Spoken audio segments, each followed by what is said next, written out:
Hello my dear students. तो आज हमारा क्लास 12 का अगला लेक्चर है कैलकुलस का। नेक्स्ट चैप्टर शुरू होने वाला है डिफरेंशिएबिलिटी। ठीक है, कंटिन्यूटी के बाद ही आता है। पहले मैं चैप्टर के बारे में आपको बता देता हूँ। बड़ा क्लासिकल चैप्टर है, एक्स्ट्राऑर्डिनरी चैप्टर है, पूरा एकदम कंसेप्ट बेस्ड चैप्टर है। ठीक है ना। अगर आप समझना चाहे तो समझने का इतना कुछ है इस चैप्टर में ताकि खत्म ना हो। ठीक है, बट अगर आप डायरेक्टली पढ़ना चाहे तो भी आप एनसीईआरटी के तरीके से पढ़ सकते हैं। ठीक है, जो कि एक वाहियात तरीका है और बिना कुछ समझे जस्ट फॉर्मूले रटा बेस्ड आप क्वेश्चन सॉल्व कर लेंगे, वही हो जाएगा। ठीक है, बट आपको डीप में पढ़ाया जाएगा एक एक चीज, आप उसके लिए चिंता मत कीजिए तो ही बेहतर है।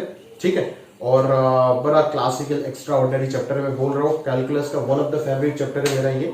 ठीक है, और समझाने का भरपूर चीज है, जैसे इनवर्स ट्रिग्नोमेट्री में नहीं था उसी प्रकार से, बट उससे जैसा लेंथ है तो नहीं है चैप्टर का, बट हाँ कंटिन्यूटी जैसे ही लेंथ है, बट समझाने का भरपूर चीज है। बहुत बहुत एक्स्ट्रा ऑर्डिनरी चैप्टर है एकदम। आप बहुत मजा आएगा इस चैप्टर में अगर आप मेरे साथ साथ वो फ्रीक्वेंसी मैच हो जाता है और अगर साथ साथ चलते रहेंगे तो एकदम बहुत बढ़िया है। ठीक है, तो बहुत अच्छा चैप्टर है मेरे हिसाब से। ठीक है ना, समझने का काफी चीजें हैं, है ना। इतना डीप में जाएंगे हम लोग, बातचीत करेंगे।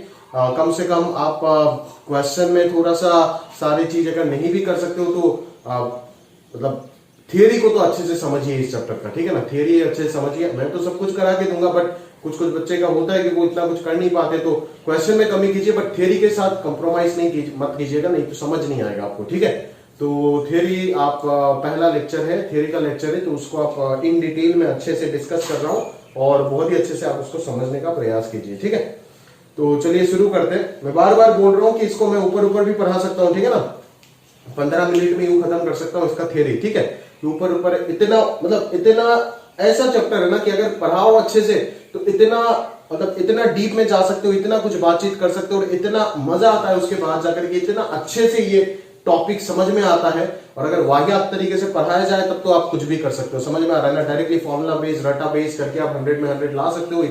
हायर सेकेंडरी एग्जाम है, उसमें कोई बड़ी बात नहीं है। ठीक है, और रटा बेस्ड अगर आपको पढ़ना है तो आप पढ़ सकते हो, अदरवाइज अगर आपको ध्यान से समझना है तो आप ये वीडियो प्रॉपर्ली फॉलो कर सकते हो। ठीक है, जरा ध्यान से देखिएगा। डिफरेंशिएबिलिटी का मतलब क्या है भाई? डिफरेंशिएबिलिटी है ना, डेरिवेबिलिटी। ठीक है, जो भी अपन बोलते हैं। तो जैसे अपन ने इतना देर स्टडी करके आया कि कब एक फंक्शन, देखो मैं उसका फिजिकल मीनिंग में बात नहीं करने वाला क्योंकि वो फिजिक्स वाले का काम है। फिजिक्स का टीचर आपको पढ़ाया होगा अच्छे से क्लास 11th में कि उसका फिजिकल मीनिंग क्या होता है ना। रेट ऑफ चेंज होता है, आप जानते हैं, इंस्टेंटेनियस रेट ऑफ चेंज। जैसे वेलोसिटी का एक्सप्रेशन तो कभी भी डिस्टेंस बाय टाइम नहीं होता है ना, या फिर डिस्प्लेसमेंट बाय टाइम नहीं होता है, वो तो एवरेज वेलोसिटी होता है। बट अगर आप किसी भी पर्टिकुलर टाइम पे, अगर किसी भी टाइम इंटरवल का बात नहीं कर रहा हूं, किसी पर्टिकुलर टाइम में अगर वेलोसिटी का बात करोगे तो वो क्या हो जाएगा? ऑब्वियसली उसको आपको डिफरेंशिएशन से निकालना पड़ेगा किसी पर्टिकुलर, बट अगर एक इंटरवल में आप जज करना चाहते हो तो आप एवरेज वेलोसिटी वगैरह होता है, सब आप ये उधर पढ़ के आए होंगे।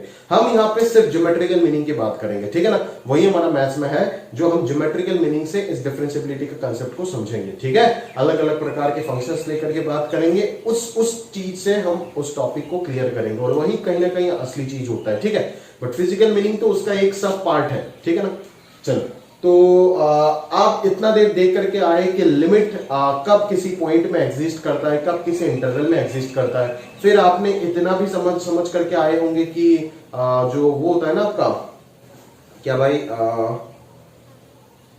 लिमिट कब एक पॉइंट में एग्जिस्ट करता है, फिर कंटिन्यूटी कब एक पॉइंट में होता है ना। एक फंक्शन कंटिन्यूअस कब कहा जाता है उसको किसी पॉइंट में, जब उसका left hand limit right hand limit और उसका फंक्शनल वैल्यू उसी पॉइंट पे सेम आ जाए, तभी हम उसको कंटिन्यूअस बोलते हैं। ऑब्वियसली वो फाइनाइट होना चाहिए। ठीक है, तो सिमिलरली हमें ये भी देखना है कि कब एक फंक्शन को हम डिफरेंशिएबल बोल सकते हैं किसी पर्टिकुलर पॉइंट में।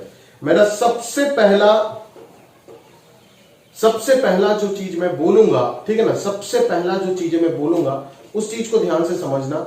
डिफरेंशिएबिलिटी एक फंक्शन का रिप्रेजेंटेशन क्या होगा? अगर कार्टेशियन प्लेन में बनाओ ग्राफ होगा, तो ग्राफ में अगर मैं स्मूथ देखता हूं, अगर किसी भी पॉइंट पे आपको डिफरेंशिएबिलिटी चेक करने बोला और उस जगह पे आपको ग्राफ स्मूथ दिख रहा है, ठीक है, तब जाकर के आप बोल सकते हो कि वो फंक्शन उस पॉइंट पे डिफरेंशिएबल होगा। कहने का मतलब क्या है कि अगर उस पॉइंट पे मैं एक यूनिक टेंजेंट ड्रॉ कर सकता हूं। क्या?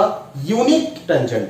ठीक है, अगर मल्टीपल टेंजेंट ड्रॉ करने का पॉसिबिलिटी आ गया उस पॉइंट पे तब फंक्शन नॉट डिफरेंशिएबल हो जाएगा उस पॉइंट पे।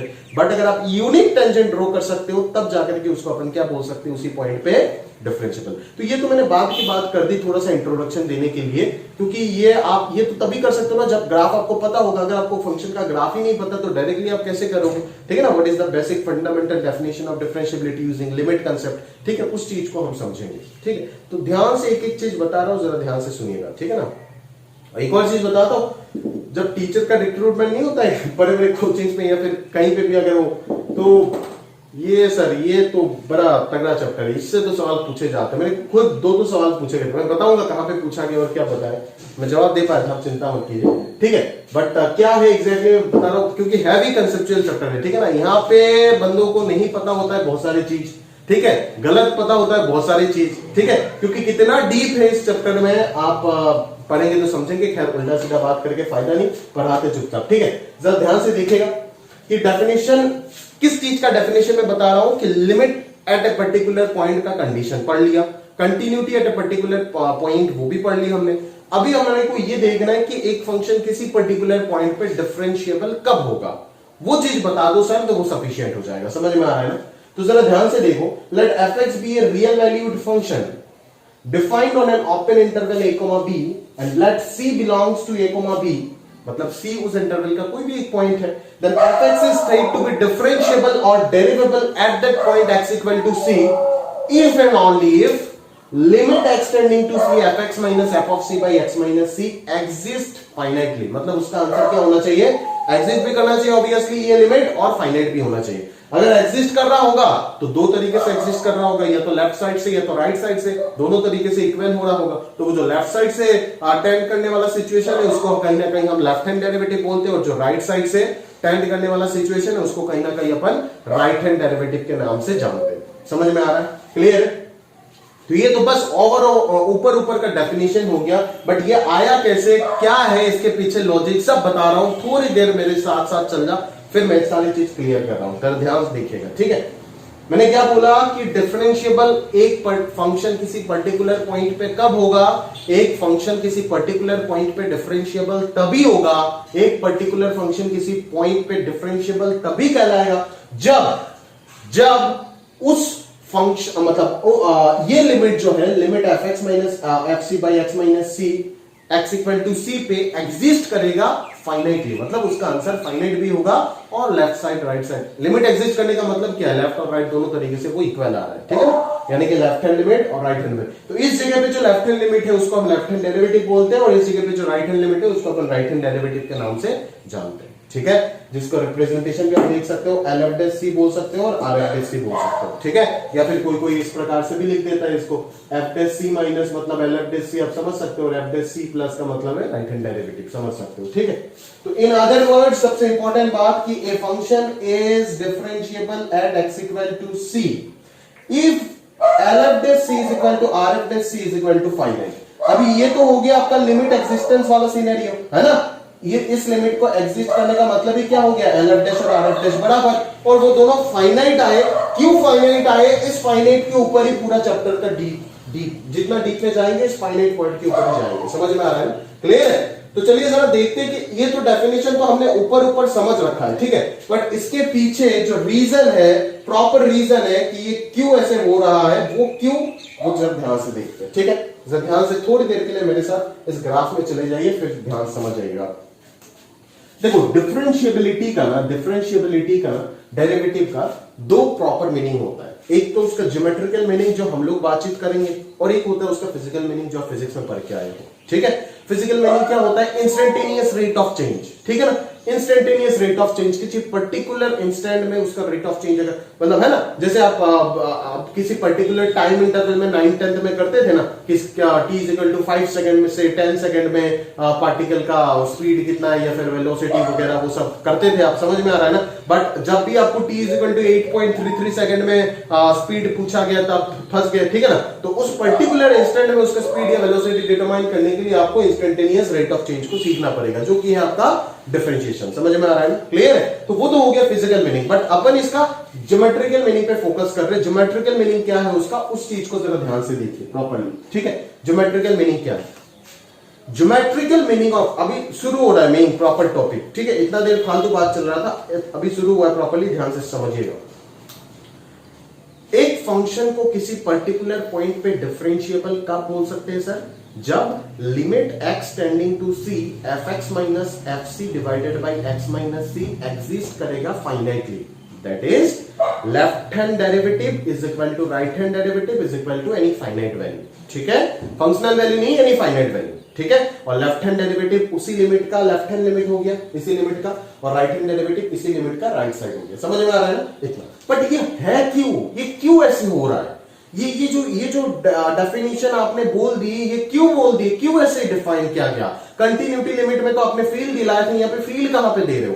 दे रहा हूं फील्ड, जरा ध्यान से देखिएगा प्रॉपर्ली, ठीक है, बड़ा तगड़ा फील्ड दूंगा इस चैप्टर में, ध्यान से समझिएगा, इस फर्स्ट लेक्चर को इतना अच्छे से देखिए, इतना अच्छे से देखिए, ये फर्स्ट लेक्चर अगर आपका क्लियर हो गया, बाकी चैप्टर तो अब यू बस क्वेश्चन ही करना है ना, क्वेश्चन में कितना भी टफनेस बढ़ाओ कोई फर्क नहीं पड़ता है, ठीक है, बट ये थियरी में बच्चे फंसते रहते हैं, बच्चे क्या ज्यादातर मास्टर फंसता है, समझ में आ रहा है ना, ध्यान से देखिएगा यहाँ पे एक चीज ध्यान देखिए, सबसे पहले सर आपने डिफरेंशिएबिलिटी का मतलब थोड़ी देर पहले जब चैप्टर शुरू किए तब क्या बोले थे? आपने डिफरेंशिएबिलिटी का मतलब ये बोले थे कि किसी भी फंक्शन जिस पॉइंट पे डिफरेंशिएबल होगा उस पॉइंट पे उसका ग्राफ कभी भी क्या नहीं होगा, कॉर्नर वगैरह कुछ नहीं होगा, स्मूथ होगा, या फिर डिसकंटिन्यूटी टाइप का कुछ नहीं आ सकता, ऑब्वियसली स्मूथ होगा, कंटिन्यूअस एंड स्मूथ होगा, समझ में आ रहा है ना, क्लियर है, मतलब स्मूथ होगा। स्मूथ होने का मतलब क्या है, ये जो स्मूथ वर्ड में यूज कर रहा हूं, ये स्मूथ होने का मतलब क्या है?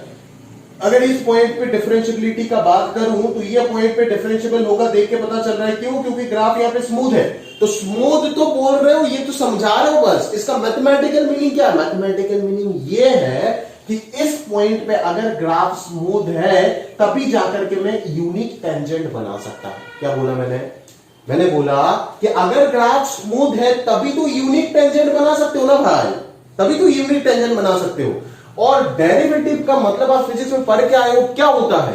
Slope of tangent at any particular point, समझ में आ रहा है ना, slope of tangent at any particular point, ये देखो लिखा हुआ है, इसका ज्योमेट्रिकल मीनिंग क्या है? Slope of tangent at any particular point on the curve, ठीक है, तो स्लोप ऑफ टेंजेंट ये अगर कर्व हो गया, इस पर्टिकुलर पॉइंट पे अगर मैंने टेंजेंट खींचा और इस टेंजेंट ने अगर थीटा एंगल बनाया तो उसका स्लोप कितना हो जाएगा? Slope of tangent will be tan theta, और वो tan थीटा किसके इक्वल हो जाता है?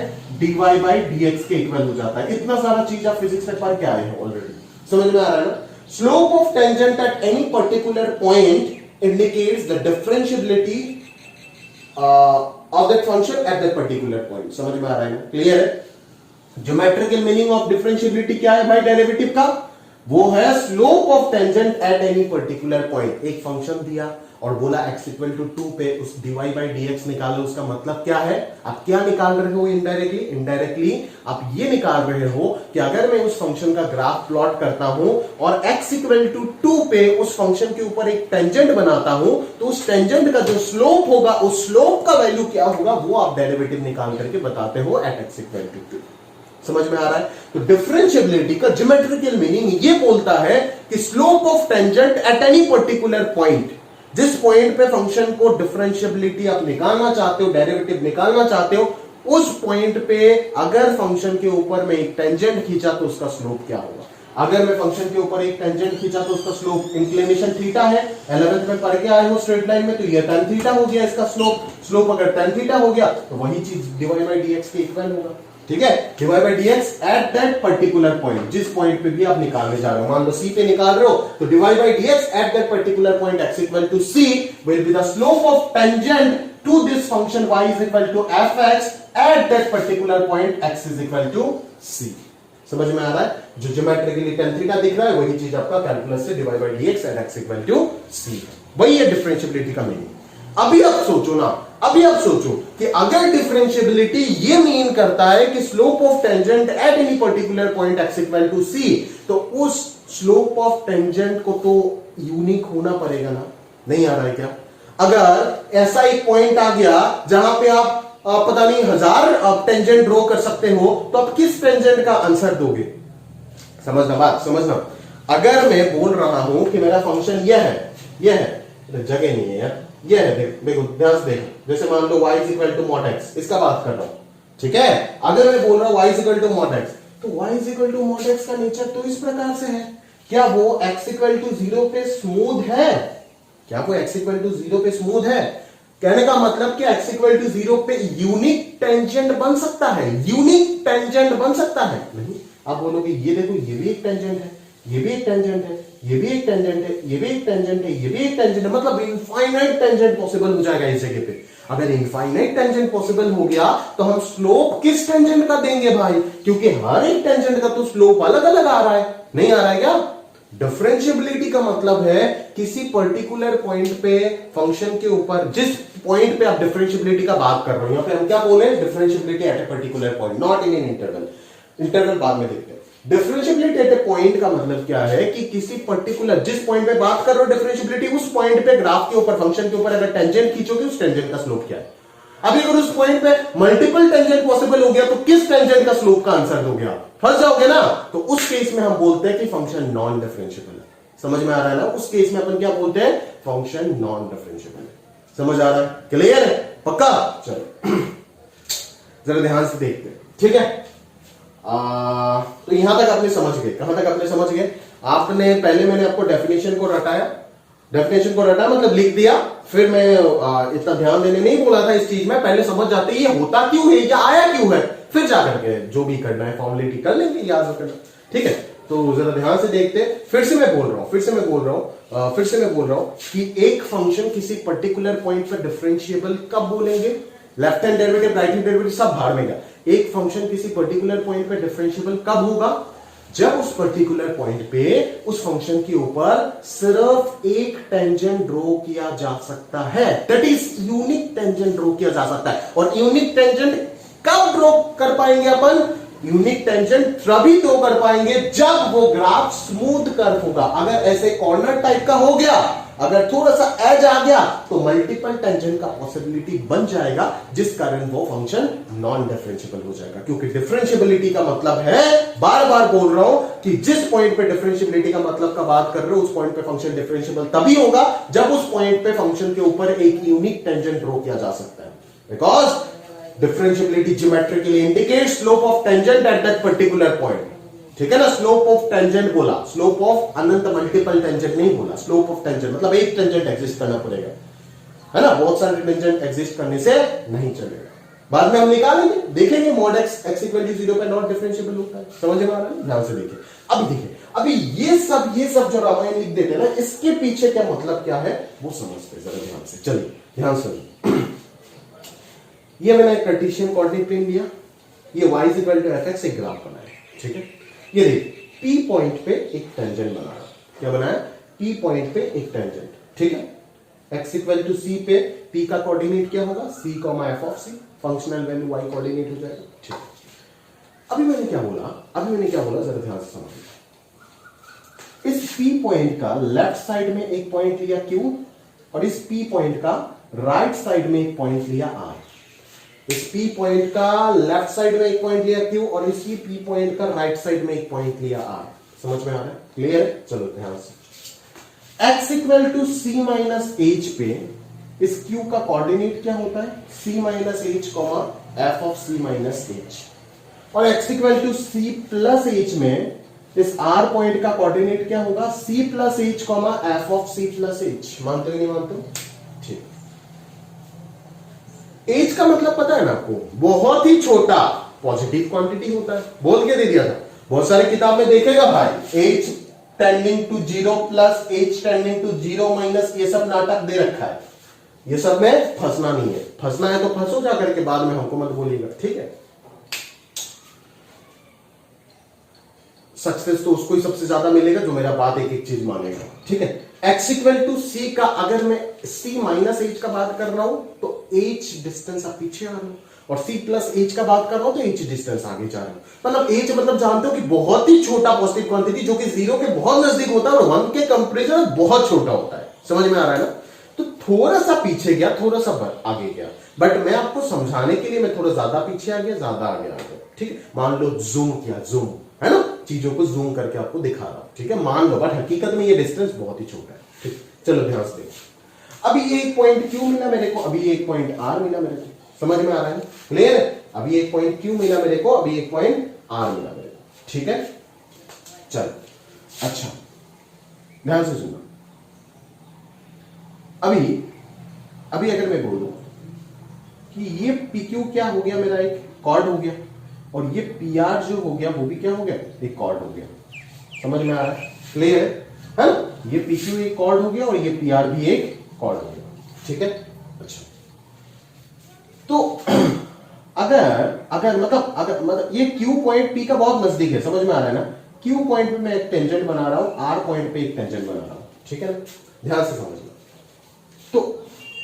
तो आप जरा ध्यान से मेरे को एक चीज बताओ कि आपने बोले सर डिफरेंशिएबिलिटी का मतलब slope of tangent at any particular point on the curve, मतलब एक टेंजेंट होना चाहिए, स्मूथ होना चाहिए। अभी तक हमें समझ में आया, तो एक टेंजेंट अगर होना चाहिए, ठीक है ना?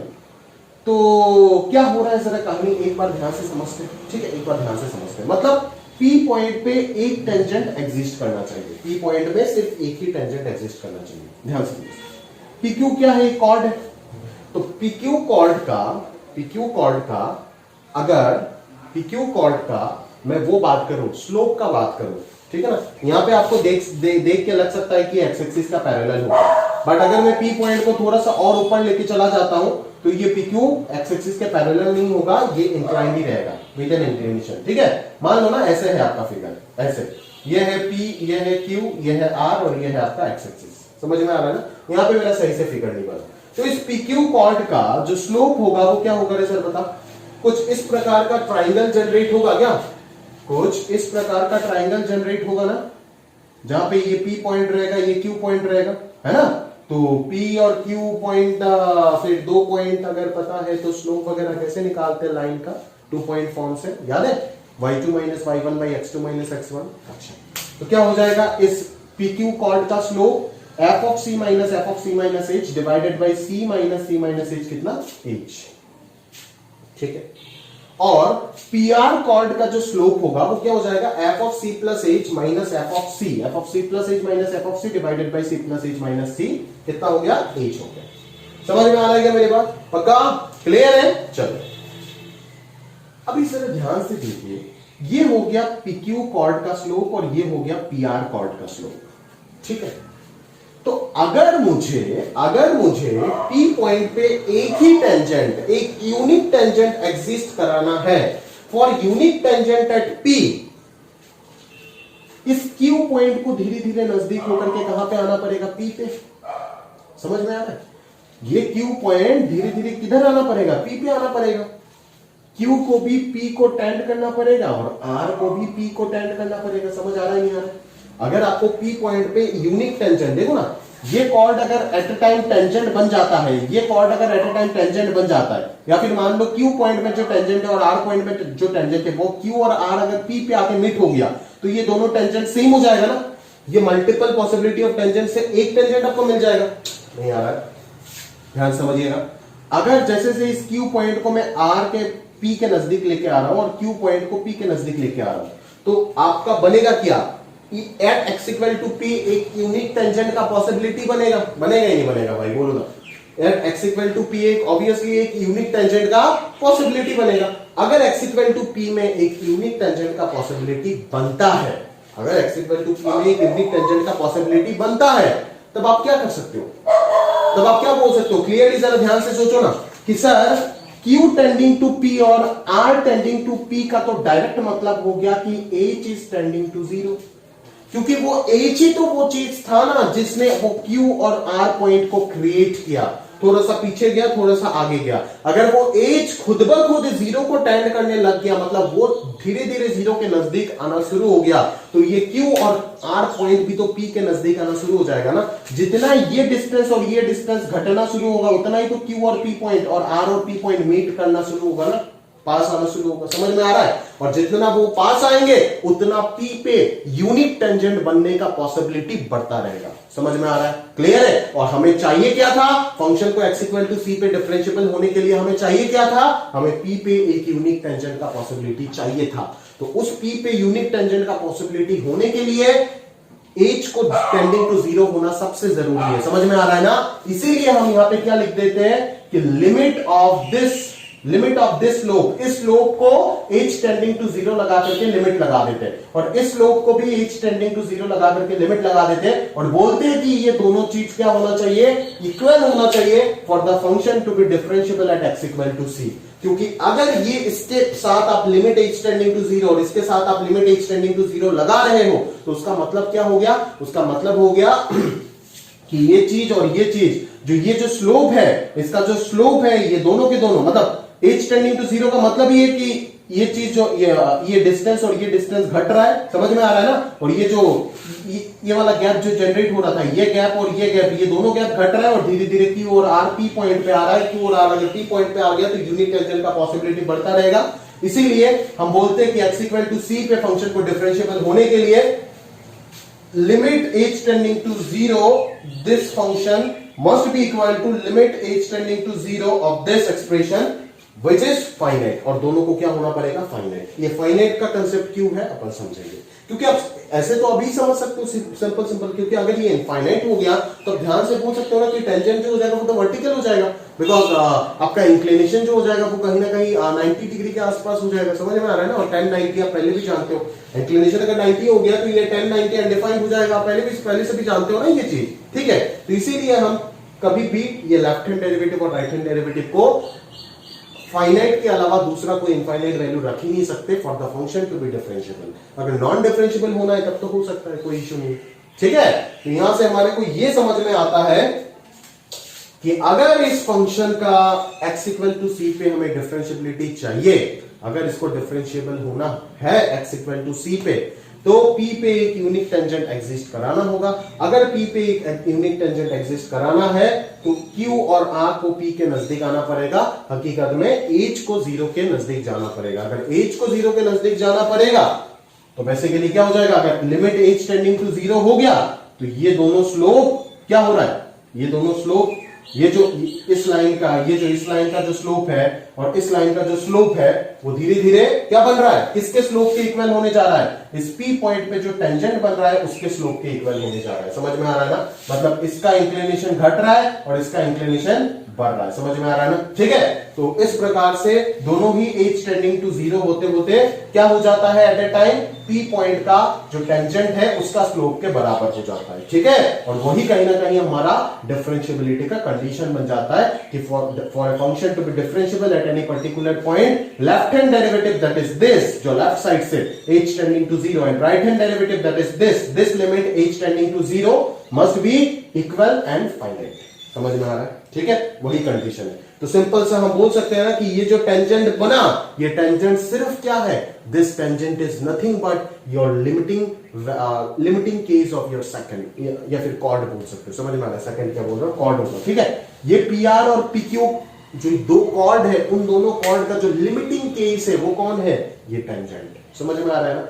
ये PR और PQ दोनों कॉर्ड का जो लिमिटिंग केस है वही कौन है, आपका वो है x इक्वल टू p पे, sorry x equal to c पे एट p पॉइंट पे जो टेंजेंट है ना, इन दोनों कॉर्ड का जो लिमिटिंग केस है वही ये टेंजेंट है, ठीक है। तो सफिशिएंट चीजें मैंने आपको एक्सप्लेन कर दी प्रॉपर्ली, है ना भाई। तो ध्यान से देखो कि एक फंक्शन को किसी पर्टिकुलर पॉइंट पे डिफरेंशिएबल होने के लिए उस पॉइंट पे उसका यूनिक टेंजेंट का पॉसिबिलिटी बनना सबसे जरूरी है। अगर यूनिक टेंजेंट का पॉसिबिलिटी नहीं बन रहा है, मतलब कर्व अगर स्मूथ नहीं हो रहा है, तो फंक्शन नॉन डिफरेंशिएबल हो जाएगा, ठीक है। और यूनिक टेंजेंट पॉसिबिलिटी होने के लिए ज्योमेट्री के लिए मैंने आपको समझा के दिया कि इन दोनों पॉइंट को P के नजदीक आना बहुत जरूरी है, दैट इज H को 0 के टेंड करना बहुत जरूरी है। और अगर H 0 को टेंड कर जाता है तो धीरे धीरे ये दोनों स्लोप, इन दोनों कॉर्ड का जो स्लोप है वो भी इस पॉइंट पे जो टेंजेंट का स्लोप है उसके इक्वल होना शुरू हो जाएगा। और अगर टेंजेंट का इक्वल होना शुरू हो गया तो कंडीशन जो है वो क्या बन गया, left hand derivative right hand derivative दोनों फाइनाइट होगा और इक्वल होगा। समझ में आ रहा है ना, क्योंकि इधर से भी ये इस पॉइंट पे स्लोप को, इधर से ये PQ का जो स्लोप है वो भी इस P का जो टेंजेंट, P पॉइंट पे जो टेंजेंट, ये कॉर्ड भी इस टेंजेंट का स्लोप के इक्वल होना चाहता है और ये कॉर्ड भी इस टेंजेंट के स्लोप के इक्वल होना चाहता है for this function to be differentiable at x equal to c।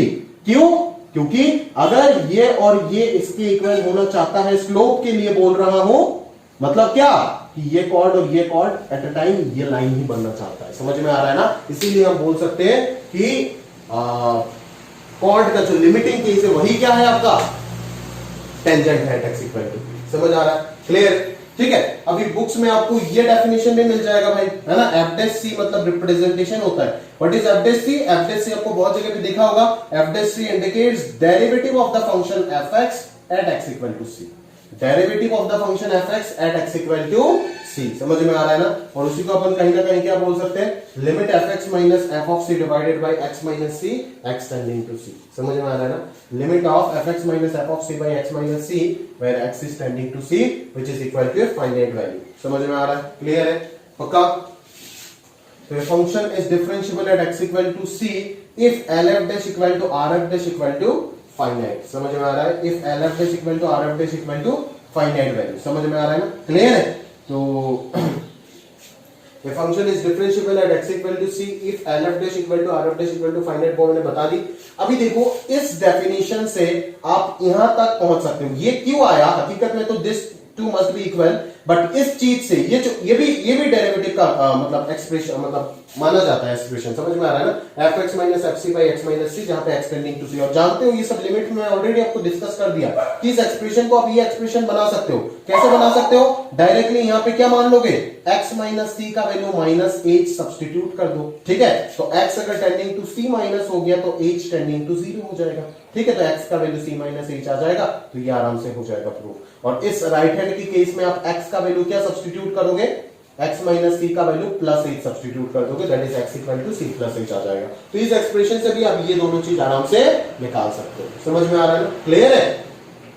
तो ये पूरा समझने वाला चीज हो गया, बट अभी अंतिम में ये बोल देते कि याद क्या रखना है, याद रखना है कि ये function is said to be differentiable at any particular point x is equal to c if left hand derivative equal to right hand derivative equal to finite value, समझ में आ रहा है ना। और लेफ्ट हैंड डेरिवेटिव का जो value है वो क्या याद रखना है, limit h tending to zero f c minus f of c minus h divided by h, और राइट हैंड डेरिवेटिव है limit h tending to zero f of c plus h minus f of c divided by h। ये definition याद रखो, काम का चीज है, ठीक है। और अगर आप इस फॉर्मेट में याद रखना चाहते हो, याद रखना चाहते हो नहीं, याद रखना ही होगा, ये भी काम का चीज है कि एफ डैश सी या फिर d d x of f x at x tending to c, ये क्या होगा, limit x tending to c f x minus f of c divided by x minus c, है ना। जैसे हम LHL RHL ना लिख के डायरेक्टली जब लिमिट को लिखते हैं ना, तो कुछ इसी प्रकार से लिखते हैं ना, ठीक है। इसी चीज के अंदर left hand derivative right hand derivative दोनों छुपा हुआ है, समझ में आ रहा है ना, अलग अलग सब्स्टिट्यूशन करके आप दोनों का एक्सप्रेशन निकाल सकते हो, ठीक है। तो इसको फाइनाइट होना पड़ेगा, मतलब ये लिमिट एग्जिस्ट करना होगा, ये लिमिट एग्जिस्ट करना मतलब ही left hand limit, left hand derivative और राइट हैंड डेरिवेटिव। इस लिमिट का जो लेफ्ट हैंड लिमिट है वही है लेफ्ट हैंड डेरिवेटिव, और इस लिमिट का जो राइट हैंड लिमिट है वही है राइट हैंड डेरिवेटिव, दोनों इक्वल होना है और फाइनाइट होना है, which is the condition for a function to be differentiable at any particular point x equal to c, clear है, समझ में आ रहा है ना। तो ये आपका मेन स्टार्टिंग कंडीशन है जिसको आपको याद रखना है। मैं बार बार फाइनली बोल के दे रहा हूं, ये तो पूरा कंक्लूजन है जो मैंने आपको समझा दी, है ना। अभी हम आगे और भी बहुत सारे कंसेप्ट के बारे में बात करेंगे जो इस चैप्टर को एकदम खास एक चैप्टर, अभी तो बस शुरुआत हुआ है, ठीक है। तो अगर आपको कंक्लूजन याद रखना है तो क्या याद रखना है, पूरा डिस्कशन का अगर मैं कंक्लूजन का बात करूं तो ये function is said to be differentiable at any particular point x equal to c if limit x tending to c f of x minus f of c divided by x minus c exist finitely। Exist finitely का मतलब क्या है कि इस limit का answer finite होना चाहिए। अभी ये लिमिट एग्जिस्ट कब करेगा, जब उसका left hand limit right hand limit equal होगा, और जब उसका मैं लेफ्ट हैंड लिमिट निकालने जाऊंगा तब जो लिमिट बनेगा उसी का नाम कहीं ना कहीं हो जाता है लेफ्ट हैंड डेरिवेटिव, और राइट हैंड जब निकालने जाओगे तो उसी का नाम हो जाता है राइट हैंड डेरिवेटिव। तो लेफ्ट हैंड डेरिवेटिव का expression in terms of h क्या होता है, limit h tending to zero f of c minus f of c minus h divided by h, और राइट हैंड डेरिवेटिव का expression भी याद रखना पड़ेगा, limit h tending to zero f of c plus h minus f of c divided by h, ठीक है। तो ये दोनों जब इक्वल होगा और फाइनाइट वैल्यू के इक्वल होगा तभी जाकर के हम बोलेंगे function differentiable at any particular point, ठीक है। और जिसको हम एफ डैश सी से रिप्रेजेंट भी कर सकते हैं, और D d x of fx that is derivative of the function fx at that point x equal to c से भी रिप्रेजेंट कर सकते हो, ठीक है। ये देना जरूरी है at that point x equal to c, नहीं तो पता नहीं चलेगा ना कि कहां पे आप स्लोप निकाल रहे हो, किस पॉइंट पे आप बातचीत कर रहे हो डिफरेंशिएबिलिटी का, ठीक है। तो ये हो गया कंसेप्ट, और ये आया क्यों, इसका ज्योमेट्रिकल मीनिंग क्या है वो मैंने बहुत टाइम लगा करके आपको अच्छे से ग्राफ दे करके एक्सप्लेन किया है कि उसके पीछे ये जो LHD RHD इक्वल होना चाहिए, both must be equal to a finite quantity, वो क्यों है, उसके पीछे का राज बहुत बड़ा है जो आपको इस ग्राफ से क्लियर हुआ है। बेसिकली क्या है कि अगर फंक्शन को डिफरेंशिएबल होना है किसी पॉइंट में तो ग्राफ जो है वो स्मूथ होना पड़ेगा, दैट इज यूनिक टेंजेंट का पॉसिबिलिटी होने के लिए उसको ऑब्वियस स्मूथ होना पड़ेगा, ठीक है ना। तो यूनिक टेंजेंट का पॉसिबिलिटी कब होगा, जब ये दोनों पॉइंट इस पॉइंट को अप्रोच करेगा, दैट इज एज किसको अप्रोच करेगा, जीरो को, ये चीज जीरो के अप्रोच करेगा, मतलब बहुत नजदीक होगा, ठीक है ना, जीरो के बहुत नजदीक होगा ये डिस्टेंस, एग्जैक्टली इक्वल तो नहीं बोल सकते हो पर जीरो के बहुत नजदीक होगा ये डिस्टेंस, मतलब धीरे धीरे एकदम खत्म होने वाला है। अगर धीरे धीरे ये खत्म होने वाला है तो Q और R P के नजदीक पहुंच रहा है, अगर Q और R P के नजदीक पहुंच रहा है तो PQ और PR कॉर्ड जो है वो धीरे धीरे P पे टेंजेंट के इक्वल होने वाला है, और अगर P पे टेंजेंट के इक्वल होने वाला है दोनों के दोनों तो यूनिक टेंजेंट का पॉसिबिलिटी बनने वाला है, ठीक है। और अगर PQ और PR दोनों धीरे धीरे P के नजदीक आने वाला है और P पे टेंजेंट के इक्वल बनने वाला है तो PQ और PR का जो स्लोप है वो भी क्या होगा, P पे जो टेंजेंट है उसके स्लोप के इक्वल होने वाला है, ठीक है। तो अगर P पे इसका स्लोप भी P पे टेंजेंट के स्लोप के इक्वल हो जाता है और इसका स्लोप भी P पे टेंजेंट के स्लोप के इक्वल हो जाता है तो कहना मतलब दोनों तरीके से ये बोल सकते हैं ना कि इन दोनों का ये दोनों कॉर्ड का स्लोप जो है वो h टेंडिंग टू जीरो पे सेम होना पड़ेगा, तभी तो जाकर के ये दोनों का स्लोप जो है वो P पे टेंजेंट के स्लोप के इक्वल होगा। और इसी जगह से हम बात करते हैं कहीं ना कहीं LHD is equal to RHD is equal to finite वाले क्वांटिटी का for possibility of unique tangent at x equal to P। समझ में आ रहा है, क्लियर है। और ये फाइनाइट करने का मतलब क्यों फाइनाइट बोला गया यहाँ पे, वो मैंने आपको बोल के दे दिया अच्छे से। लिमिट में आप लिमिट एग्जिस्टिंग इनफाइनाइटली एक कंडीशन भी देख लिए थे, है ना, लिमिट 1/x² की केस में, बट यहाँ पे डेरिवेटिव मतलब डिफरेंशिएबल आप इनफाइनाइटली ऐसे कुछ बोल नहीं सकते क्योंकि कंटिन्यूअस ही नहीं हो सकता है ना, ठीक है। डिसकंटिन्यूटी हो जाएगा ग्राफ में तो डिफरेंशिएबल होने का तो कोई सवाल ही नहीं होता है। अगर फंक्शन डिसकंटिन्यूअस है तो गारंटेड फंक्शन नॉन डिफरेंशिएबल होगा, वो सब बात करेंगे हम, धीरे धीरे करेंगे, अब चिंता मत करो, ठीक है। तो ये फाइनाइट, अगर ये इनफाइनाइट हो गया तो कहीं ना कहीं स्लोप वर्टिकल टेंजेंट वर्टिकल हो जाएगा, है ना, डायरेक्ट मतलब ये मीन क्या करता है, LF' RF' दोनों इक्वल है तो दोनों जो वैल्यू देगा वो वैल्यू क्या है, स्लोप ऑफ द टेंजेंट ही तो होगा ना। तो स्लोप ऑफ द टेंजेंट अगर इनफाइनाइट हो गया तो कहीं ना कहीं थीटा 90 डिग्री हो जाएगा, तो वो तो कहीं ना कहीं डिफाइन नहीं होता है ना, इसीलिए हम यहाँ पे फाइनाइट बोलते हैं। अगर फंक्शन को डिफरेंशिएबल होना है तो इसको फंक्शन फाइनाइट होना ही पड़ेगा, ठीक है, होना ही पड़ेगा इसको फाइनाइट, समझ में आ रहा है ना, अदरवाइज काम नहीं चलेगा, ठीक है। अगर इनफाइनाइट हो जाता है तो क्या होता है, नॉन डिफरेंशिएबल होगा पक्का है, बट किस वजह से, क्या नेचर होता है, लोग तो सिर्फ नॉन डिफरेंशिएबल बोल के चले जाते हैं अगर इनफाइनाइट होगा, बट कितने सारे केसेस उसके अंदर में निकल जाते हैं और कितने सारे कंसेप्ट डीप में बात करने होता है, वो चीज हम स्टडी करेंगे अभी धीरे धीरे, ठीक है। तो उम्मीद करता हूं ये टॉपिक आपका क्लियर है। अभी देखते हैं कुछ इंपॉर्टेंट पॉइंट्स के बारे में देखते हैं, उसके बाद जो नेक्स्ट लेक्चर है उनसे हम क्वेश्चन स्टार्ट करेंगे, ठीक है। तो चलिए अभी हम कुछ बेसिक फंडामेंटल थ्योरम्स देख लेते हैं और उनके ऊपर बातचीत करके आगे बहुत सारी चीजें बात करना है हमें। देखिए सबसे पहले ये थ्योरम क्या स्टेट करता है, ये आपका बोर्ड एग्जाम के लिए भी काफी इंपॉर्टेंट है, आ सकता है बिल्कुल, ठीक है। तो इसको प्रॉपरली पढ़ लीजिएगा, है ना, सिंपल है, एकदम फ्लैट है, बट अगर समझ के पढ़ेंगे तभी सिंपल है, अदरवाइज आप फंसेंगे। If fx is differentiable at every point on its domain then it must be continuous in that domain। मतलब क्या है कि अगर किसी फंक्शन किसी पर्टिकुलर पॉइंट पे डिफरेंशिएबल हो गया तब वो उस पॉइंट पे कंटिन्यूअस होगा, इस बात का पूरा गारंटी है, समझ में आ रहा है ना। अगर कोई फंक्शन किसी पर्टिकुलर पॉइंट पे डिफरेंशिएबल हो गया तब वो फंक्शन उस पर्टिकुलर पॉइंट पे कंटिन्यूअस होगा, उसका कंफर्म गारंटी है। मतलब डिफरेंशिएबिलिटी इंप्लाइज कंटिन्यूटी, समझ में आ रहा है ना, but converse is not true, याद रखिएगा। Differentiability implies continuity but converse is not true. ध्यान से देखिए इसका प्रूफ, समझ में आ रहा है। कन्वर्स क्यों ट्रू नहीं है, सारी चीज हम एक एक करके बातचीत करने वाले हैं, जरा ध्यान से देखिएगा, ठीक है। चलो इसको पहले प्रूफ कर लेते हैं। If fx is differentiable at every point on its domain, ठीक है, as fx is differentiable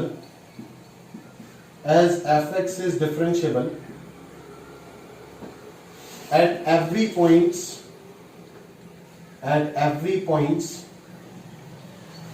in the domain,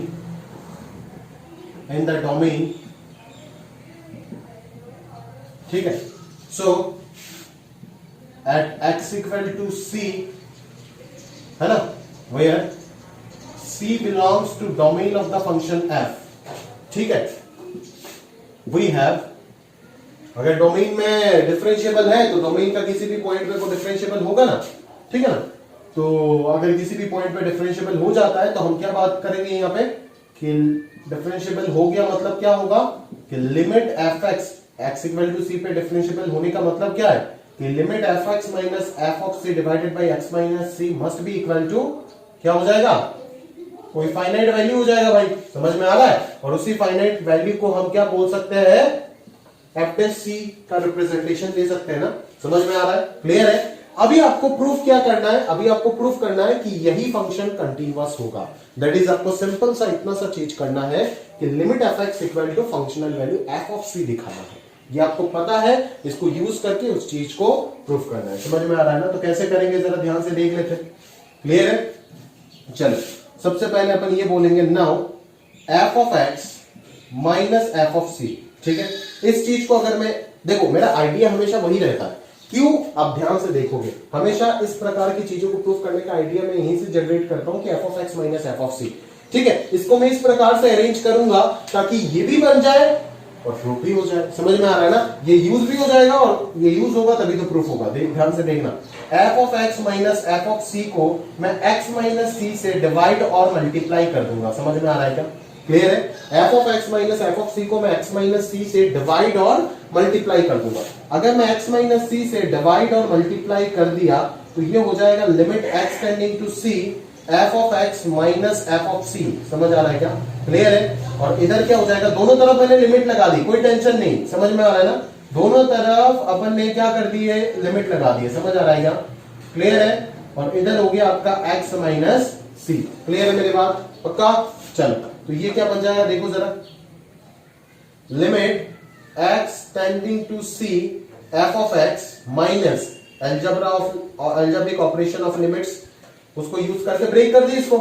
similarly इनको भी दो प्रोडक्ट में ब्रेक कर देंगे, कोई इश्यू नहीं है, समझ आ रहा है क्या मेरी बात। F of x minus f of c divided by x minus c, f of x minus f of c divided by x minus c into limit x tending to c x minus c, समझ में आ रहा है क्या। इस प्रकार से मैंने ब्रेक कर दी। अगर ब्रेक कर दिया तो ये चीज मेरे को फ्रॉम वन क्या पता है, ये तो फाइनाइट है, इसका आंसर एफ डैश सी है। और इसका लिमिटिंग वैल्यू पूरा दुनिया को पता है, ये क्या होगा, जीरो होगा ऑब्वियसली, ठीक है। तो इसका मल्टीप्लीकेशन होकर के आंसर क्या आ गया, जीरो आ गया, समझ में आ रहा है ना। तो यहां से अल्टीमेटली आपको क्या मिला कि limit of f x x tending to c जो मिल गया वो limit of f of c x tending to c, और ये तो कांस्टेंट वैल्यू है, एक्स के ऊपर डिपेंड ही नहीं कर रहा है, तो इसका आंसर डायरेक्टली वही आ जाएगा। मतलब आपको अल्टीमेटली क्या मिल गया, limit of f x x tending to c is equal to functional value at x equal to c which is the definition of continuity, समझ में आ रहा है ना, यही है कंटिन्यूटी का definition. Therefore f x is continuous at x equal to c, therefore f x is continuous at x equal to c, clearly आप बोल सकते हो, समझ में आ रहा है ना। जरा ध्यान से देखिएगा, इस आइडिया को आप पहचानेगा, समझ में आ रहा है ना, क्लियर है। ये है क्या क्या यूज किया मैंने, मेरे को पता था कि f x minus f of c का जरूरत है, क्यों, क्योंकि limit f x equal to f of c मेरे को दिखाना है for the function to be continuous at that point, समझ में आ रहा है ना। तो उसी f x minus f of c को आगे में यूज कैसे करूं, मैंने एक्स माइनस सी से डिवाइड मल्टीप्लाई कर दिया, बोलो फायदा हो गया कि एक्स माइनस सी से जैसे डिवाइड किया तो ये फॉर्मेट बन गया और उधर वाला जीरो बन गया। अगर जीरो आ गया, आरएचएस में मेरे को जीरो ही चाहिए था, अगर जीरो चाहिए था तो जीरो लेके आ गया, क्योंकि जीरो क्यों चाहिए था, ध्यान से सोचिए ना, क्योंकि अगर जीरो होगा तभी तो एफ ऑफ सी जब इधर आएगा तो f of c plus zero हो जाएगा एफ ऑफ सी, नहीं तो अगर यहाँ पे टू वगैरह कुछ बच जाता दूसरा कांस्टेंट तो f of c plus that कभी भी functional value at x equal to c के इक्वल नहीं हो पाता और ये चीज भी प्रूफ नहीं हो पाता। तो उसी आइडिया को यूज करके अपन ने इस प्रकार से एडजस्टमेंट किया, क्लियर है, समझ में आ रहा है ना। तो ये काफी इंपॉर्टेंट थियरम है, कभी भी 4 मार्क के लिए बोर्ड एग्जाम में टपक सकता है, तो अच्छे से ये पढ़ लीजिएगा, ठीक है। तो आप इस थ्योरम से हमारे को क्या सीखने को मिला कि डिफरेंशिएबिलिटी इंप्लाइज कंटिन्यूटी, मतलब अगर एक फंक्शन किसी पर्टिकुलर पॉइंट पे डिफरेंशिएबल हो जाता है तब वो फंक्शन उस पर्टिकुलर पॉइंट पे कंटिन्यूअस होगा ही होगा, होगा ही होगा, उस बात का पूरा पूरा गारंटी है, ठीक है। लिखने का जरूरत नहीं है, शीट में ऑलरेडी है, आप देख लीजिएगा प्रॉपर्ली, समझ में आ रहा है क्या, क्लियर है। और अगर लिखना चाहते हैं तो लिख भी सकते हैं, कोई इश्यू नहीं है। अच्छा यार, ये डिफरेंशिएबिलिटी का ये सब मतलब कैलकुलस वाला शीट जो है बहुत पुराना है मेरा, ठीक है ना। उस चीज को मतलब प्रीवियस ईयर क्वेश्चन वगैरह भी थोड़ा बहुत ऐड होता है, बट नया साल में जो भी क्वेश्चन आता है, बट वो जो मतलब थोड़ा सा पेज वगैरह उसका खराब है यार, थोड़ा सा एडजस्ट कर लीजिएगा, है ना। मतलब थोड़ा सा अगर समझ नहीं आता है ना वो मेरे को पूछ लीजिएगा, सर क्या लिखे वो समझ नहीं आ रहा है, हैंड राइटिंग भी खराब था थोड़ा, अभी थोड़ा बहुत अच्छा हो गया है। ठीक है। तो वो थोड़ा मतलब ऐसा नहीं कि अभी जो शीट आपको मिल रहा है फंक्शन आईटीएफ का जो मिला वो भी लास्ट ईयर का है, बट ये थोड़ा ज्यादा ही पुराना है, ठीक है। तो ये 3-4 साल हो गया तो खराब हो गया, इसको मैं रिन्यू कर दूंगा अगले साल इस हफ्ते को, इस साल मतलब हफ्ता क्या बोल रहा हूँ, इस साल को तो टाइम नहीं है, वीडियो बनाते बनाते हालत खराब हो रहा है, ठीक है। तो आप समझ जाइएगा इस चीज को प्रॉपरली, है ना। तो आगे अगर मैं बात करूं तो आप ध्यान से देख सकते हो कि अभी हमें क्या बातचीत करना है। हाँ देख लेते हैं आपका शीट में और क्या क्या है। हाँ अगला पॉइंट आता है आपका डिफरेंशिएबिलिटी इन ए इंटरवल। समझ में आ रहा है ना, एक इंटरवल में फंक्शन को हम कैसे डिफरेंशिएबल बोलेंगे उसके ऊपर बातचीत हो सकता है, ठीक है। तो एक इंटरवल में वही कंटिन्यूटी की तरह है ना, एक ओपन इंटरवल में अगर डिफरेंशिएबल होना है फंक्शन को, अगर इन द इंटरवल ए को बी ओपन में अगर उसको डिफरेंशिएबल होना है तो उस इंटरवल का हर एक पॉइंट पे उसको डिफरेंशिएबल होना पड़ेगा। क्लियर है बात, हर एक पॉइंट पे डिफरेंशिएबल होना पड़ेगा। और इसी ओपन इंटरवल की जगह पे अगर क्या हो जाता है, क्लोज्ड इंटरवल हो जाता है। क्या हो जाता है भाई, क्लोज्ड इंटरवल हो जाता है। तो अपन क्या बोलेंगे कि उसको इस क्लोज्ड इंटरवल में डिफरेंशिएबल होने के लिए सबसे पहले इस ओपन इंटरवल को डिफरेंशिएबल होना पड़ेगा और फिर at x equal to a और x इक्वल टू b के भी डिफरेंशिएबल होना पड़ेगा। बट जब x इक्वल टू a पे आप कंडीशन लगाओगे तो सिर्फ इतना सा कंडीशन बनेगा कि RF dash a must be is equal to finite value, क्योंकि उसके लिए LF डैश तो आप निकाल ही नहीं पाओगे। और x इक्वल टू b पे जब कंडीशन लगाओगे तो उसके लिए सिर्फ कंडीशन होगा LF dash a must be equal to finite, क्योंकि तब तो आप वो कर ही नहीं पाओगे ना, क्या बोलते हैं यार LF dash a equal to finite, RF dash तो निकाल ही नहीं पाओगे क्योंकि b के राइट साइड में तो फंक्शन प्रेजेंट ही नहीं है। समझ में आ रहा है ना, क्लियर है। तो वही चीज है। फिर आपको नोट दिख जाएगा शीट में, नोट में बोल रखा है every polynomial rational constant identity. Rational मतलब वो रैशनल फंक्शन का बात कर रहा है जहां पे डिनोमिनेटर नॉन जीरो है। समझ में आ रहा है ना, जिस वैल्यू पे डिनोमिनेटर जीरो हो जाएगा उस वैल्यू पे फंक्शन डिसकंटीन्यूअस। और डिसकंटिन्यूटी का मतलब ही नॉन डिफरेंशिएबिलिटी, क्योंकि अगर फंक्शन डिसकंटीन्यूअस हो गया तो नॉन डिफरेंशिएबल होगा, कंफर्म है, कंफर्म, ठीक है। चलो पॉलिनोमियल फंक्शन हमेशा स्मूथ होता है, ठीक है, पूरा पूरा रियल नंबर लाइन में वो डिफरेंशिएबल होता है, ठीक है। अभी अभी अभी बच्चा मेरे को गलत किस प्रकार से सोचता है जरा ध्यान से देखिएगा, दिमाग उसके अंदर भी है और मैं जो बोल रहा हूं वो भी परफेक्ट है, बट गलत किस प्रकार से गलत बॉन्डिंग हो जाता है देखिएगा। अभी मैं जैसे बोल रहा हूं पॉलिनोमियल फंक्शन कंटीन्यूअस है थ्रू आउट डोमेन, ठीक है। तो अगर मैंने टेस्ट में उसको घुमा करके ये फंक्शन पूछा कि बोल तो ये क्या है, ठीक है, जबकि मान लो यहाँ पे मतलब मेरे कहने का मतलब समझना कि मैं ऐसा एक फंक्शन अलग से बना करके दे दिया जो x लेस देन 2 पे अलग पॉलिनोमियल का नेचर शो कर रहा है और x ग्रेटर देन 2 पे अलग पॉलिनोमियल का नेचर शो कर रहा है। तो बुद्धि का चीज ओवरऑल में ये फंक्शन ऐसे हो भी सकता है ना, पॉलिनोमियल यहां तक स्मूथ है फिर यहां से वापस ब्रेक होकर के फिर स्मूथ हो गया, तो ये तो पॉलिनोमियल फंक्शन नहीं हुआ ना। ये अलग अलग दो पॉलिनोमियल फंक्शन से एक डिफाइंड फंक्शन बनाया गया, बट इसको पॉलिनोमियल फंक्शन कंटीन्यूअस डिफरेंशिएबल बोल दिया तो बच्चा जैसे ही इस क्वेश्चन को एग्जाम में देखेगा तो वो ऑप्शन में लगा देगा डिफरेंशिएबल, ठीक है, बट सोचेगा ही नहीं अरे भाई ये पॉलिनोमियल को मिक्स करके एक और डिफाइंड फंक्शन बनाया गया है। तो डिफाइंड फंक्शन के केस में सोचोगे ना जहां पे डाउट पॉइंट्स आ रहा है x इक्वल टू 2 पे, समझ में आ रहा है ना। तो उस प्रकार से आपको कहानी आपको समझना पड़ेगा, सीखना पड़ेगा, ठीक है। ऐसे मतलब मैं कौन सा पॉलिनोमियल फंक्शन का बात कर रहा हूं कि जो डायरेक्टली कोई डिफाइन वगैरह जोड़ के किसी को बनाया नहीं गया है, डायरेक्टली स्मूथ क्यूबिक या फिर बाइक्वाड्रेटिक जो ओरिजिनल पॉलिनोमियल्स होते हैं, यहाँ पे तो पॉलिनोमियल्स को मिक्स करके अलग सा एक फंक्शन डिफाइन करके बनाया गया है, तो गलत इंटरप्रेट नहीं करना है, ठीक है। रैशनल फंक्शन मतलब वो रैशनल फंक्शन जहां पे डिनोमिनेटर नॉन जीरो है, ठीक है। कांस्टेंट तो पॉलिनोमियल में आ गया। Identity, exponential, logarithmic, trigonometric, inverse trigonometric function are differentiable in their domain. ये सारे के सारे फंक्शन अपने अपने डोमेन में क्या होता है दोस्त, डिफरेंशिएबल भी होता है और कंटीन्यूअस भी होता है। सब फंक्शन का ग्राफ निकाल करके देख लेना फंक्शन पार्ट 1 से, आपको ये सारे फंक्शन जो पॉइंट नंबर 1 में लिखा गया है सब के सब फंक्शन स्मूथ मिलेगा इन देयर डोमेन। अगर स्मूथ है तो यूनिक टेंजेंट का पूरा पूरा पॉसिबिलिटी है, और अगर यूनिक टेंजेंट का पूरा पूरा पॉसिबिलिटी है तो कोई शक नहीं इस बात में कि ये डिफरेंशिएबल ना हो। क्लियर है। चलो अगली चीज पे ध्यान देते हैं। अगली चीज में बोला जा रहा है दोस्त कि द सम, डिफरेंस, प्रोडक्ट और डिवीजन, मैं लिख नहीं रहा हूं ये सब क्योंकि आप जानते हो कंटिन्यूटी में एक बार लिख करके मैं एक्सप्लेन कर दिया। अभी बस जो लिखने का चीज है, जो नया चीज है, जो क्लासिकल एक्स्ट्राऑर्डिनरी चीज है वो लिखूंगा, बट बाकी मैं हवा में अपना आप समझा सकता हूं आपको, ठीक है। द सम, डिफरेंस, प्रोडक्ट और division of two differentiable function is also differentiable. समझ में आ रहा है ना। दो डिफरेंशियबल फंक्शन, याद है कंटिन्यूटी में अगर दो फंक्शन कंटिन्यूअस हो गया तो उन दोनों का सम, डिफरेंस, प्रोडक्ट, ये सब में कमेंट करना होता था।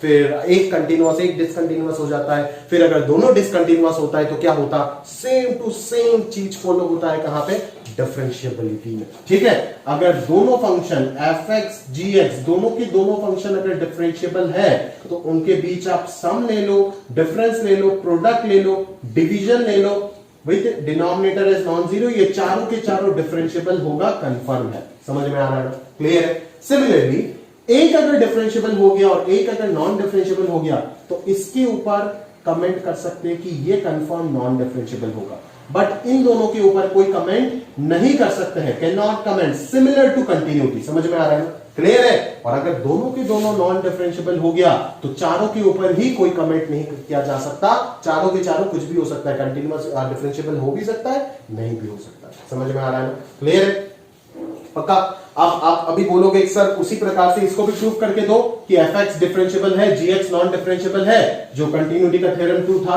तो सम और डिफरेंस नॉन डिफरेंशियबल होगा। सिमिलरली एच एक्स मान लो जहां पे एफ एक्स प्लस माइनस जी एक्स, ठीक है, ये डिफरेंशियबल है, ये नॉन डिफरेंशियबल है, मान लेते ये डिफरेंशियबल होगा, फिर इसको सबट्रैक्ट करके लेके आ जाओ, फिर डिफरेंशियबल माइनस डिफरेंशियबल डिफरेंशियल हो जाएगा, और इधर नॉन डिफरेंशियबल जो कि ट्रू नहीं है। अगर वो ट्रू नहीं है मतलब आपका assumption रॉन्ग है, मतलब एच एक्स क्या होगा, नॉन डिफरेंशियबल होगा। ठीक है, क्लियर है। तो ये सारे कहानी को आपको प्रॉपर्ली याद रखना पड़ेगा। समझ आ रहेगा, क्लियर है। चलो, if a function is differentiable, अच्छा, the composition of differentiable function is also differentiable। बिल्कुल, composition of differentiable function is also differentiable, मतलब अगर दोनों फंक्शन डिफरेंशियबल हुआ, अगर f और g दोनों डिफरेंशियबल हुआ तो उनका कॉम्पोजिशन भी डिफरेंशियबल होगा। ठीक है, if a function is differentiable at a point, then a unique tangent can be drawn at that point। बोल के दिया, इतना देर तो वही चिल्लाया ना कि अगर कोई फंक्शन किसी पर्टिकुलर पॉइंट पे डिफरेंशियबल है तब उस फंक्शन के ऊपर उस पॉइंट पे मैं एक यूनिक टेंजेंट ड्रॉ कर सकता हूं। अगर उस फंक्शन उस पॉइंट पे डिफरेंशियबल नहीं हुआ तो जरूरी नहीं है कि यूनिक टेंजेंट ड्रॉ कर पाओगे, उसमें मल्टीपल टेंजेंट्स भी ड्रॉ हो सकता है या फिर यूनिक टेंजेंट भी ड्रॉ हो सकता है। ठीक है ना, यूनिक टेंजेंट भी ड्रॉ होने का केस है। बट मैं ये बोल रहा हूं कि अगर एक फंक्शन किसी पर्टिकुलर पॉइंट पे डिफरेंशियबल हुआ, मैं जो बोल रहा हूं उस चीज को फॉलो करो, कन्वर्स मतलब मत निकालो। अगर एक फंक्शन किसी पर्टिकुलर पॉइंट पे डिफरेंशियबल हुआ उसका मतलब है उधर यूनिक टेंजेंट बनाया जा सकता है। मैंने इतना बोला, कन्वर्स वगैरह कुछ बात नहीं किया। समझ में आ रहा है ना।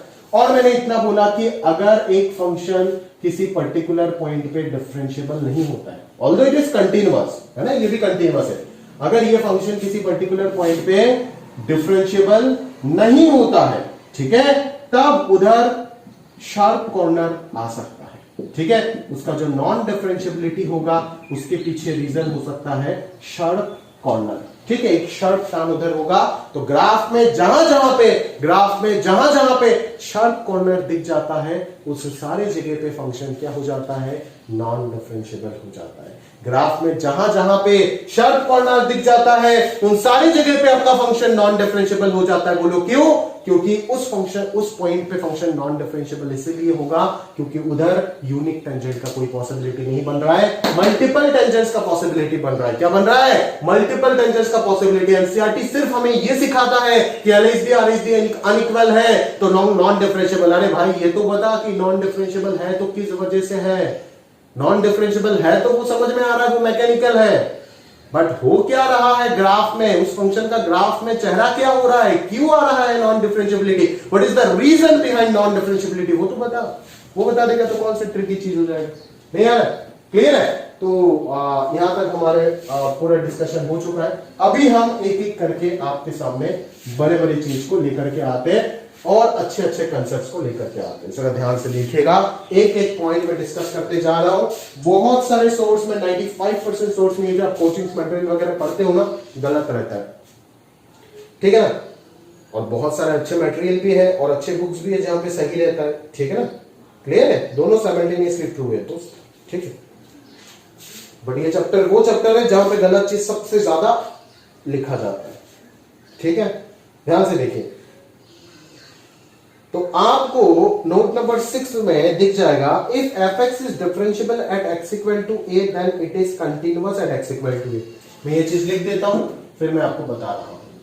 If f x is, note को लिख देता हूं, if f x is differentiable at x equal to a then it is continuous at x equal to a, then it is continuous at x equal to a. ये तो already मैं पढ़ा दिया आपको, ठीक है।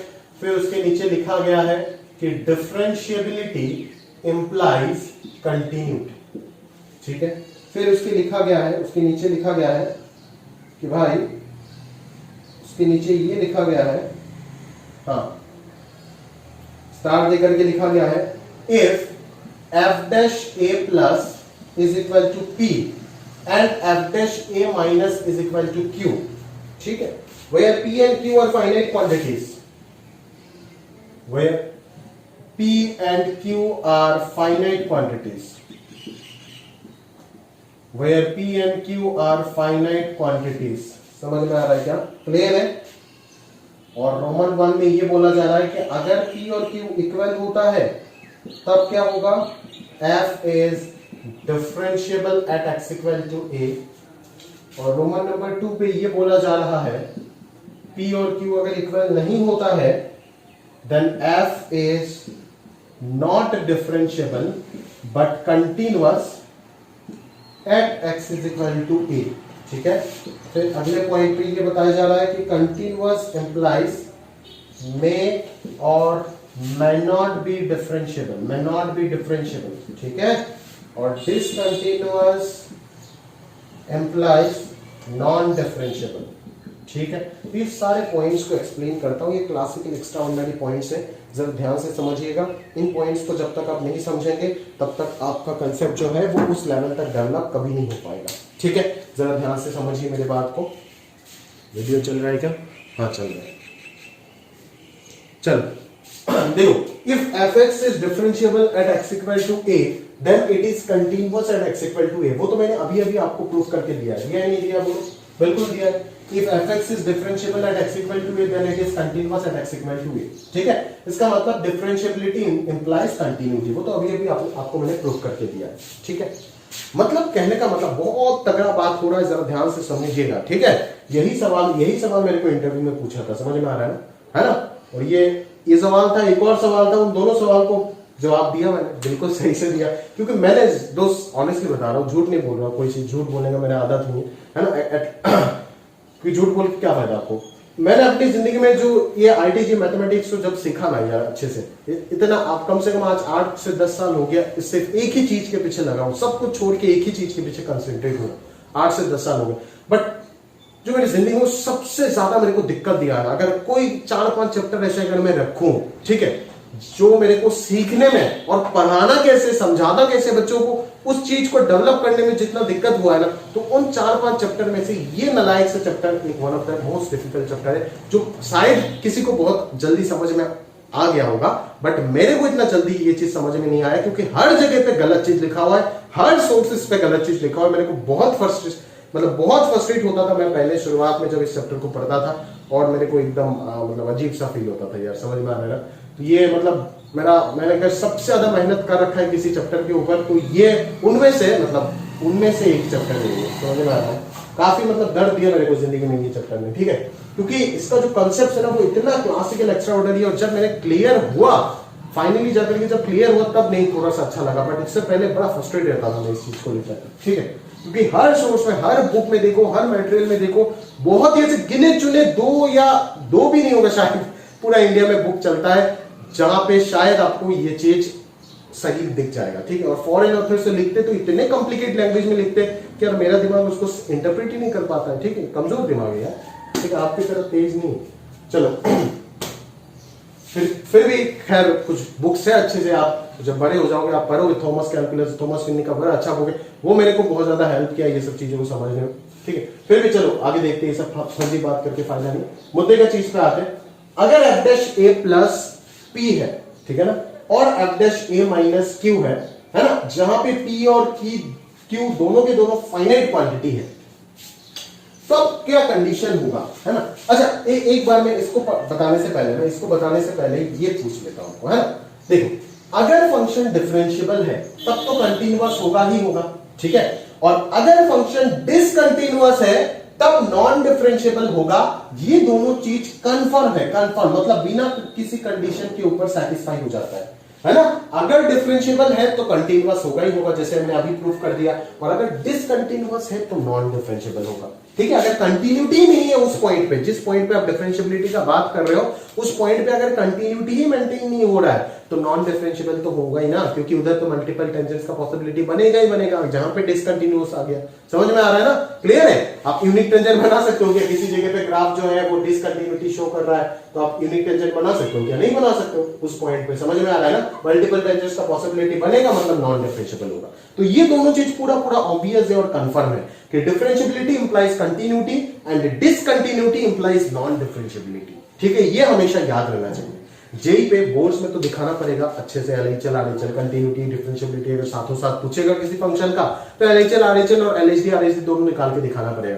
बट जेई पे अगर क्वेश्चन आता है और कभी भी आप डिफरेंशिएबिलिटी दोनों पूछा उन लोगों ने, कंटिन्यूटी और डिफरेंशिएबिलिटी, बहुत सारे क्वेश्चन प्रीवियस ईयर में दिख जाएगा आपको इस प्रकार से। बट डिफरेंशिएबिलिटी अगर आपने चेक कर दी और डिफरेंशिएबल मिल गया तो गारंटेड है आप कंफर्म ये कमेंट कर दोगे कि फंक्शन कंटीन्यूअस होगा ही होगा, चेक करने का जरूरत ही नहीं है, एलएचएल आरएचएल निकालने का जरूरत ही नहीं है।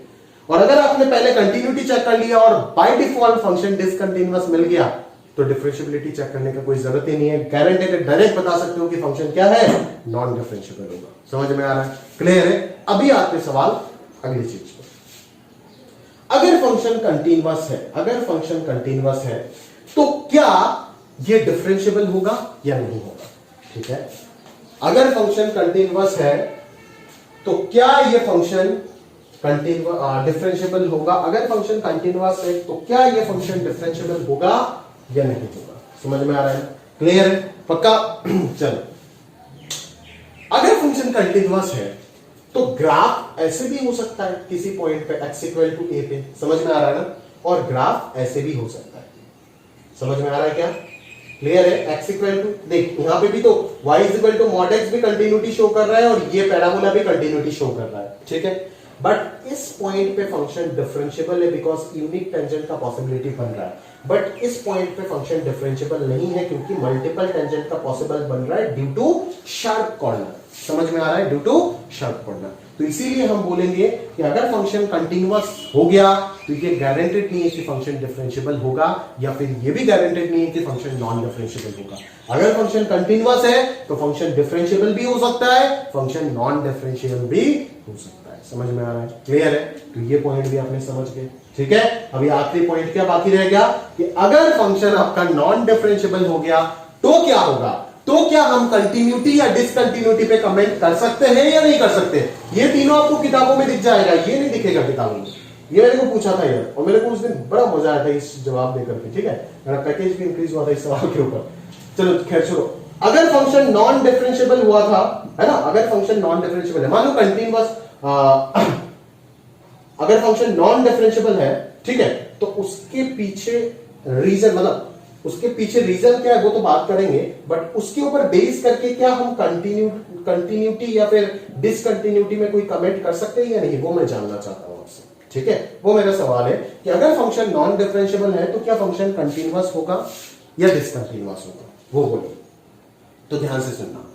अगर फंक्शन कंटिन्यूअस है, यहां पे देखो, अगर फंक्शन अगर डिफरेंशिएबल है, अगर p और q फाइनाइट है और दोनों इक्वल है तब तो डिफरेंशिएबल होगा। ये तो बेकार सी बात हो गई, ये तो ऑलरेडी हम कर चुके हैं। अगर p और q इक्वल नहीं हुआ, अगर p और q इक्वल नहीं हुआ, ठीक है, तो फंक्शन क्या हो जाएगा, नॉन डिफरेंशिएबल हो जाएगा ना। बट अगर वो नॉन डिफरेंशिएबिलिटी के पीछे का रीजन p और q अनइक्वल है in such a way that p and q both are finite, तब मैं पक्का बोलूंगा कि फंक्शन कंटीन्यूअस होगा ही होगा। समझ में आ रहा है या नहीं बोलूंगा। अगर फंक्शन नॉन डिफरेंशिएबल है तो कंटीन्यूअस भी हो सकता है, डिसकंटीन्यूअस भी हो सकता है। समझ में आ रहा है, कंटीन्यूअस भी हो सकता है, डिसकंटीन्यूअस भी हो सकता है, मे और मे नॉट भी कंटीन्यूअस, बिल्कुल सही। बट अगर नॉन डिफरेंशिएबिलिटी के साथ साथ आप ये बोल रहे हो कि नॉन डिफरेंशिएबल इसीलिए नहीं हुआ because LHD RHD both finite तो था बट दोनों इक्वल नहीं हुआ। फाइनाइट तो था बट इक्वल नहीं हुआ, तब बोलेंगे फंक्शन कंटिन्यूअस। बट अगर दोनों फाइनाइट ही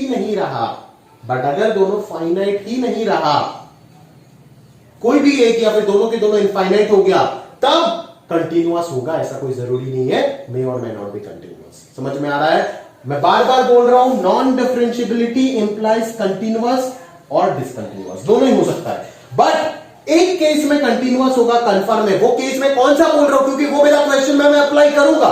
मैं बार बार बोल के दे रहा हूं, उस चीज को ध्यान से याद रखो कि फंक्शन नॉन डिफरेंशिएबल अगर इस वजह से है कि LHD RHD both are finite but not equal, तब जाकर के मैं कंफर्म बोल सकता हूं कि मेरा फंक्शन नॉन डिफरेंशिएबल तो है बट कंटिन्यूअस होगा। समझ में आ रहा है ना? नॉन डिफरेंशिएबल तो है बट कंटिन्यूअस होगा। समझ में आ रहा है? क्लियर है? पक्का? और नॉन डिफरेंशिएबल तो है, अगर नॉन डिफरेंशिएबल है और कंटिन्यूअस होगा, नॉन डिफरेंशिएबल है और अगर कंटिन्यूअस है, तो रीजन क्या हो सकता है उसके पीछे? Sharp corner one of the possible reason हो सकता है ना? क्लियर है? कॉर्नर पॉइंट्स आ सकता है बिल्कुल, कंटिन्यूअस एंड नॉन डिफरेंशिएबल, है ना? और अगर एलएचडी आरएचडी फाइनाइट नहीं है, ये नॉन डिफरेंशिएबल हुआ दूसरे किसी कारण की वजह से, इस कारण के लिए नहीं है, ये कारण नहीं, सिर्फ इसको इंक्लूड करके वो कंप्लीट कारण है। PQ फाइनाइट है बट नॉट इक्वल है, इस कारण के लिए अगर फंक्शन नॉन डिफरेंशिएबल हुआ तो कंटिन्यूअस होगा, गारंटेड है उस पॉइंट पे। बट अगर इस कारण को छोड़ के दूसरे किसी कारण की वजह से ये नॉन डिफरेंशिएबल हुआ उस पॉइंट पे, तब डिसकंटिन्यूअस का भी पॉसिबिलिटी हो सकता है, या फिर तब कंटिन्यूअस भी हो सकता है। मैं ये नहीं बोल रहा हूं तब कंटिन्यूअस नहीं होगा, मैंने ये नहीं बोला, देखो मैं गलत मतलब मत निकालना भाई, पहले बता रहा, बहुत पीटेंगे आपको, याद रखना। मैं जूम में ये पूछूंगा आपसे, आप बोलोगे मेरे को गलत जवाब दोगे, मैं कंफर्म में जानता हूं। आप बोलोगे, आप क्या बोलोगे जानते हो? आप बोलोगे कि अगर फंक्शन नॉन डिफरेंशिएबल है और अगर नॉन डिफरेंशिएबल इस रीजन के लिए है तब कंटिन्यूअस है, और अगर इस रीजन के लिए नहीं है तो डिसकंटिन्यूअस है। अबे नालायक, मैंने ये बोला ही नहीं, मैंने ये बोला ही नहीं कि अगर फंक्शन नॉन डिफरेंशिएबल इस रीजन के लिए नहीं है तो फंक्शन डिसकंटिन्यूअस होगा। मैंने कब बोला डिसकंटिन्यूअस होगा? तब वो कंटिन्यूअस भी हो सकता है, डिसकंटिन्यूअस भी हो सकता है। सारे एग्जांपल दिखाऊंगा, समझ में आ रहा है क्या? क्लियर है? पहले इसको प्रूफ करने लगे, ठीक है? जस्ट इसका एक सिंपल सा प्रूफ बता रहा हूं, जरा ध्यान से समझने का प्रयास कीजिएगा कि क्यों मैं इस चीज को यूज कर रहा हूं, यहाँ पे क्यों इस चीज को मैं स्ट्रेस कर रहा हूं। जरा ध्यान से देखिए, बहुत काम आता है बड़े बड़े क्वेश्चन में, एकदम ये सब भगवान बन जाता है, भगवान की तरह काम आता है। समझ में आ रहा है? जेई में जब 5 मिनट का क्वेश्चन आएगा और जब आप 50 सेकंड में सॉल्व कर लेंगे ना उस क्वेश्चन को, तब आपको समझ में आएगा कि उस बात का अहमियत, इस पॉइंट को याद रखने का अहमियत। ये जो दिमाग में 2 साल आपने 2 साल नहीं 12 में पढ़ते कैलकुलस, तो 1 साल जो याद रखेंगे उसका अहमियत आपको समझ आएगा तब जाकर के। अभी आपको सब उल्लू लगेगा, ठीक है? सब बेकार लगेगा। ध्यान से समझिएगा। मैंने फंक्शन को कंटिन्यूअस प्रूफ करना है, समझ में आ रहा है? मैंने उधर क्या किया था याद है? थोड़ी देर पहले जो प्रूफ किया था, f of x minus f of c को मैंने किस प्रकार से लिख दी थी भाई? fx minus f of c divided by x minus c into x minus c, ठीक है? फिर अपन ने लिमिट लगा दिया था, इधर लगाया था, नहीं लगाया था भाई? लिमिट एक्सटेंडिंग टू सी लगाया था ना इधर, ध्यान से देख। तो इसको हम क्या बोल सकते हैं? Limit x tending to c fx minus f of c divided by x minus c into limit x tending to c x minus c, ठीक है? क्लियर है भाई? चलो ठीक है, क्लियर। अभी जरा ध्यान से देखिए, ठीक है? अभी जरा ध्यान से आप देखिएगा, प्रॉपरली ध्यान से समझने का प्रयास कीजिएगा, ठीक है? देखिए, अगर मैं बोलता हूं कि अभी फंक्शन नॉन डिफरेंशिएबल है, आप जानते हो, बट नॉन डिफरेंशिएबल है, बट नॉन डिफरेंशिएबल किस वजह से है? एलएचडी आरएचडी अनइक्वल होने की वजह से। बट एलएचडी आरएचडी अनइक्वल क्यों हुआ? क्या एक इंफिनिटी हो गया? नहीं, दोनों के दोनों फाइनाइट है। अगर दोनों के दोनों यहाँ पे फाइनाइट है, अगर यहाँ पे दोनों के दोनों फाइनाइट है, इसी से तो एलएचडी और आरएचडी दोनों ही बनता है ना। अगर दोनों के दोनों फाइनाइट है तो इसका आंसर कुछ फाइनाइट टाइप का आएगा, समझ में आ रहा है ना? इनटू इधर क्या है? 0, तो ये बन जाएगा 0। भले ही ये नॉन डिफरेंशिएबल हो, यहाँ पे पहले ये डिफरेंशिएबल हो रहा था तो यहाँ पे एफडेसी आ रहा था। ध्यान से समझो भाई, बहुत गहरा कंसेप्ट का बात कर रहा हूं, ध्यान से समझिएगा। अगर ये फंक्शन डिफरेंशिएबल होता तो यहाँ पे एफ डैश इंटू 0 0 आता, और अगर यहाँ पे 0 आ जाता तो ये एफ ऑफ सी इधर आता, फंक्शन कंटिन्यूअस बन जाता। बट अगर ये नॉन डिफरेंशिएबल है, इन सच ए way both LHD and RHD, कौन फोन कर रहा है दादे का बच्चा? अगर एलएचडी और आरएचडी दोनों के दोनों फाइनाइट है बट इक्वल नहीं हुआ, that's why function is not differentiable.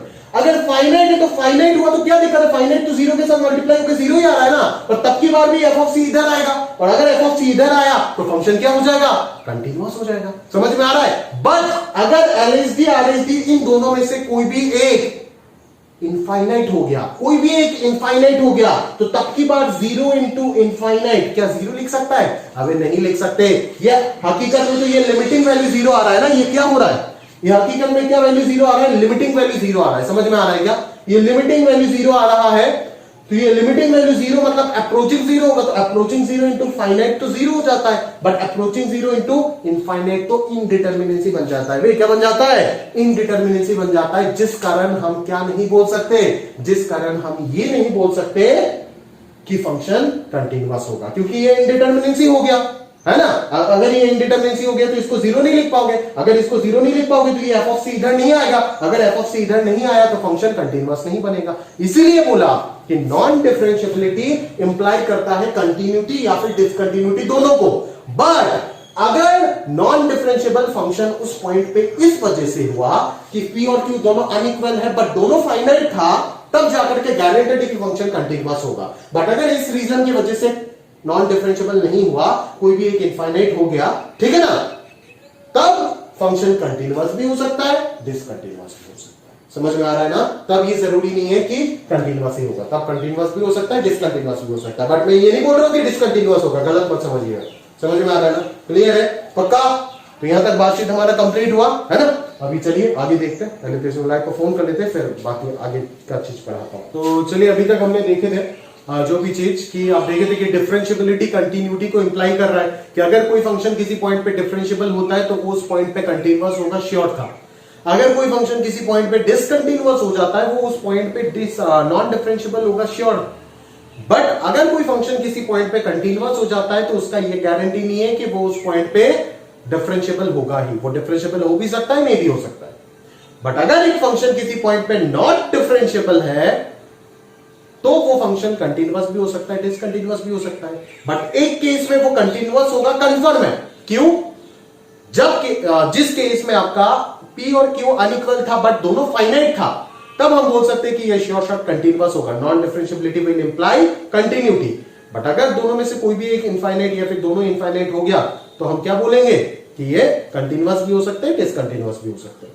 Basically वो जो चीज मैंने सिखाया ना, वो इस जगह पे ज्यादा काम आ जाता है। मान लो किसी क्वेश्चन में आपने ना डायरेक्टली वो चेक कर लिए, नॉन डिफरेंशिएबिलिटी, पहले एलएचडी आरएचडी निकाले और दोनों नॉन डिफरेंशिएबल आ गया। अभी दुनिया वालों को तो पता होता है कि नॉन डिफरेंशिएबल अगर है तो कंटिन्यूअस भी हो सकता है, डिसकंटिन्यूअस भी हो सकता है, ठीक है ना। तो तब आपको दुनिया वाले बोलेंगे कि एलएचएल आरएचएल दोनों निकाल करके चेक करो। बट अगर आपको ये क्लिक कर जाता है दिमाग में तब कि एलएचडी आरएचडी दोनों अनइक्वल आया बट दोनों फाइनाइट आया था, तब आप डायरेक्टली कमेंट कर दोगे ना कि फंक्शन जो होगा वो क्या हो जाएगा, कंटिन्यूअस हो जाएगा उस पॉइंट पे। समझ में आ रहा है ना, क्लियर है। तो चलिए अभी देख लेते हैं और कुछ reason behind non differentiability of a function, ठीक है ना। एक फंक्शन किस कारण नॉन डिफरेंशिएबल हो सकता है, उन सारी चीजों को देख लेते प्रॉपर्ली। सबसे पहला, both LFT and RFT exist तो कर रहा है बट नॉट इक्वल है, मतलब फाइनाइट वाला केस एग्जिस्ट हो रहा है बट नॉट इक्वल है, तब फंक्शन नॉन डिफरेंशिएबल होगा बिकॉज यूनिक टेंजेंट का पॉसिबिलिटी खत्म हो जाएगा, शार्प कॉर्नर बन जाएगा। समझ में आ रहा है। अगर आपका एलएचडी आरएचडी फाइनाइट है और अनइक्वल है तब फंक्शन नॉन डिफरेंशिएबल तो होगा, बट नॉन डिफरेंशिएबल तो होगा, बट नॉन डिफरेंशिएबल के पीछे जो रीजन होगा वो क्या होगा, पॉसिबिलिटी खत्म हो जाना, किसका, यूनिक टेंजेंट का, that is sharp corner create हो जाना। समझ में आ रहा है ना कि अगर दोनों एलएचडी आरएचडी फाइनाइट है और अनइक्वल है तब वहां पे आपको क्या दिख जाएगा, शार्प कॉर्नर दिख जाएगा उस पॉइंट पे, दैट इज मल्टीपल टेंजेंट्स का पॉसिबिलिटी बन जाएगा। समझ में आ रहा है, क्लियर है। तो ये हो गया आपका एक पॉइंट, समझ में आ रहा है ना। तो इस पॉइंट में शार्प कॉर्नर आपको देखने को मिल सकता है, बट जरूरी नहीं है। मैं बोल रहा हूं कि अगर ये कंडीशन होता है तो शार्प कॉर्नर होगा, बट बच्चे क्या समझते हैं कि शार्प कॉर्नर सिर्फ इसी केस में पॉसिबल है, नहीं, ठीक है। इसीलिए मैंने लिख के दिया, this does not means that sharp corner is only possible in this case, ठीक है ना। दूसरे केस में भी शार्प कॉर्नर हो सकता है, इस केस में भी हो सकता है, मैं दिखाऊंगा आपको, ठीक है। अगर ये होता है, अगर एलएचडी आरएचडी फाइनाइट है और अनइक्वल है तब उधर शार्प कॉर्नर दिखेगा, कंफर्म है। एलएचडी आरएचडी फाइनाइट है और अनइक्वल है और फंक्शन कंटिन्यूअस है, तो उधर कंफर्म है कि क्या दिखेगा आपको, शार्प कॉर्नर दिखेगा। बट शार्प कॉर्नर दूसरे किसी केस में भी दिख सकता है इसके अलावा, ठीक है ना। ये शार्प कॉर्नर को इंप्लाई कर रहा है, शार्प कॉर्नर इसको इंप्लाई नहीं कर रहा है, ठीक है, समझ में आ रहा है ना, क्लियर है। चलो तो आगे देखो, either LF dash and RF dash both are finite। तो इस केस में क्या बोल रहा है, either LF dash and RF dash both are not finite। अगर दोनों के दोनों फाइनाइट नहीं होता है तो हम क्या बोल सकते हैं, मे और मे नॉट बी कंटिन्यूअस। ये भी अगर फाइनाइट नहीं हुआ, कोई भी एक इनफाइनाइट या फिर दोनों इनफाइनाइट हो गया, तब तो नॉट डिफरेंशिएबल होगा ही, बट उस केस में कंटिन्यूटी के ऊपर कोई कमेंट नहीं कर पाएंगे, जैसे पहले भी मैं आपको बता रखा हूं। थर्ड पेज से आपका बड़ा इंपॉर्टेंट चीज ये पता होना जरूरी है, बॉक्स सारे जगह पे एक्सेप्ट होता है लगभग if both LHD RHD tends two plus infinity और माइनस इंफिनिटी। अगर दोनों के दोनों प्लस इंफिनिटी हो गया या दोनों के दोनों माइनस इंफिनिटी हो गया, मैं बार बार बोल रहा हूं, एक प्लस इंफिनिटी एक माइनस इंफिनिटी होने से नहीं चलेगा। दोनों के दोनों अगर प्लस इंफिनिटी या फिर दोनों के दोनों अगर माइनस इंफिनिटी हो जाता है ना, तब उस जगह पे वर्टिकल टेंजेंट का पॉसिबिलिटी बन जाता है। क्या बोल रहा, वर्टिकल टेंजेंट का पॉसिबिलिटी बन जाता है। समझ में आ रहा है ना, वर्टिकल टेंजेंट का पॉसिबिलिटी कब बनेगा, जब एलएचडी आरएचडी दोनों के दोनों प्लस इंफिनिटी होगा या फिर दोनों के दोनों माइनस इंफिनिटी होगा। समझ में आ रहा है ना, तब जाकर के वर्टिकल टेंजेंट का पॉसिबिलिटी बन जाएगा, ठीक है, क्लियर है। If fx is differentiable at x equal to a then it has unique tangent at that point। अगर डिफरेंशिएबल है तो यूनिक टेंजेंट होगा, but converse is not true because of vertical tangent. अगर उस पॉइंट पे unique tangent हो रहा है तो डिफरेंशिएबल होगा, ऐसा कोई जरूरी नहीं है, क्योंकि अगर वो यूनिक टेंजेंट जो एग्जिस्ट कर रहा है वो अगर वर्टिकल टेंजेंट हो गया तब तो फंक्शन नॉन डिफरेंशिएबल हो जाएगा उस पॉइंट पे, इसीलिए इसका कन्वर्स ट्रू नहीं है। तो वर्टिकल टेंजेंट का मतलब आइदर ये या फिर ये, दोनों के दोनों या तो प्लस इंफिनिटी या तो माइनस इंफिनिटी को टेंड कर रहा है। समझ में आ रहा है ना, जैसे इस ग्राफ में जरा ध्यान से देखो, fx equal to x to the power 1/3। बोलोगे सर ये ग्राफ तो अननोन है, हमको पता ही नहीं है इसके बारे में, तो मैं पता कराता हूं। आपको ये पता है ना y equal to x cube, और तरीके अगर देखो तरीके से तो इसका जो इनवर्स फंक्शन होगा वही हो जाएगा x टू द पावर 1/3। अगर निकालना आता है, थोड़ा बहुत याद है फंक्शन तो कर लीजिएगा, ठीक है, और जिनको याद है बहुत अच्छी बात है, ठीक है। तो y equal to x cube का ग्राफ कुछ ऐसे होता है दोस्त, उस ग्राफ का mirror image y equal to x के अबाउट लेकर ही तो हम बना सकते हैं ना। अरे भाई इस ग्राफ का मिरर इमेज लेके ही तो आप बना सकते हो ना, वो आपका इस फंक्शन का ग्राफ, इस फंक्शन का ग्राफ क्या हो जाएगा, ऑब्वियसली इस प्रकार से हो जाएगा, एक ही जगह पे कट मारेगा, ठीक है, और इधर से ऐसे हो जाएगा। समझ में आ रहा है ना। तो ओवरऑल जो मैं ग्राफ बना रहा हूं वो किस प्रकार से होगा, y equal to x to the power 1/3 का ग्राफ वो कुछ इस प्रकार से हो जाएगा, ठीक है। This is the graph of y equal to x to the power 1/3, ठीक है। अभी मैं आपको थोड़ा सा मैथमेटिक्स से इसको एक्सप्लेन करने का कोशिश करता हूं, जरा ध्यान से देखिएगा। y equal to x to the power 1/3 LHD निकाल रहा हूं, LHD कितना अच्छे से विजुअलाइज कराऊंगा, जरा ध्यान से देखिएगा। फॉर्मूला क्या होता है, limit h tending to 0 f of c, कहां पे निकाल रहे हो, x इक्वल टू 0 पे निकाल रहे हो ना, तो f of 0 minus f of 0 minus h divided by h, ये हो जाएगा फॉर्मूला। c के जगह पे 0 आ गया तो f ऑफ 0 तो 0 होगा, minus f of minus h हो जाएगा minus h whole to the power 1/3 divided by h। तो माइनस का होल टू द पावर 1/3, एक और माइनस बाहर आ जाएगा, इस माइनस को प्लस कर देगा, तो ये अल्टीमेटली क्या हो जाएगा, limit h tending to 0 h to the power 1/3 divided by h। अभी ये कैंसिल वगैरह होकर के डिनोमिनेटर में आ जाएगा h टू द पावर 2/3।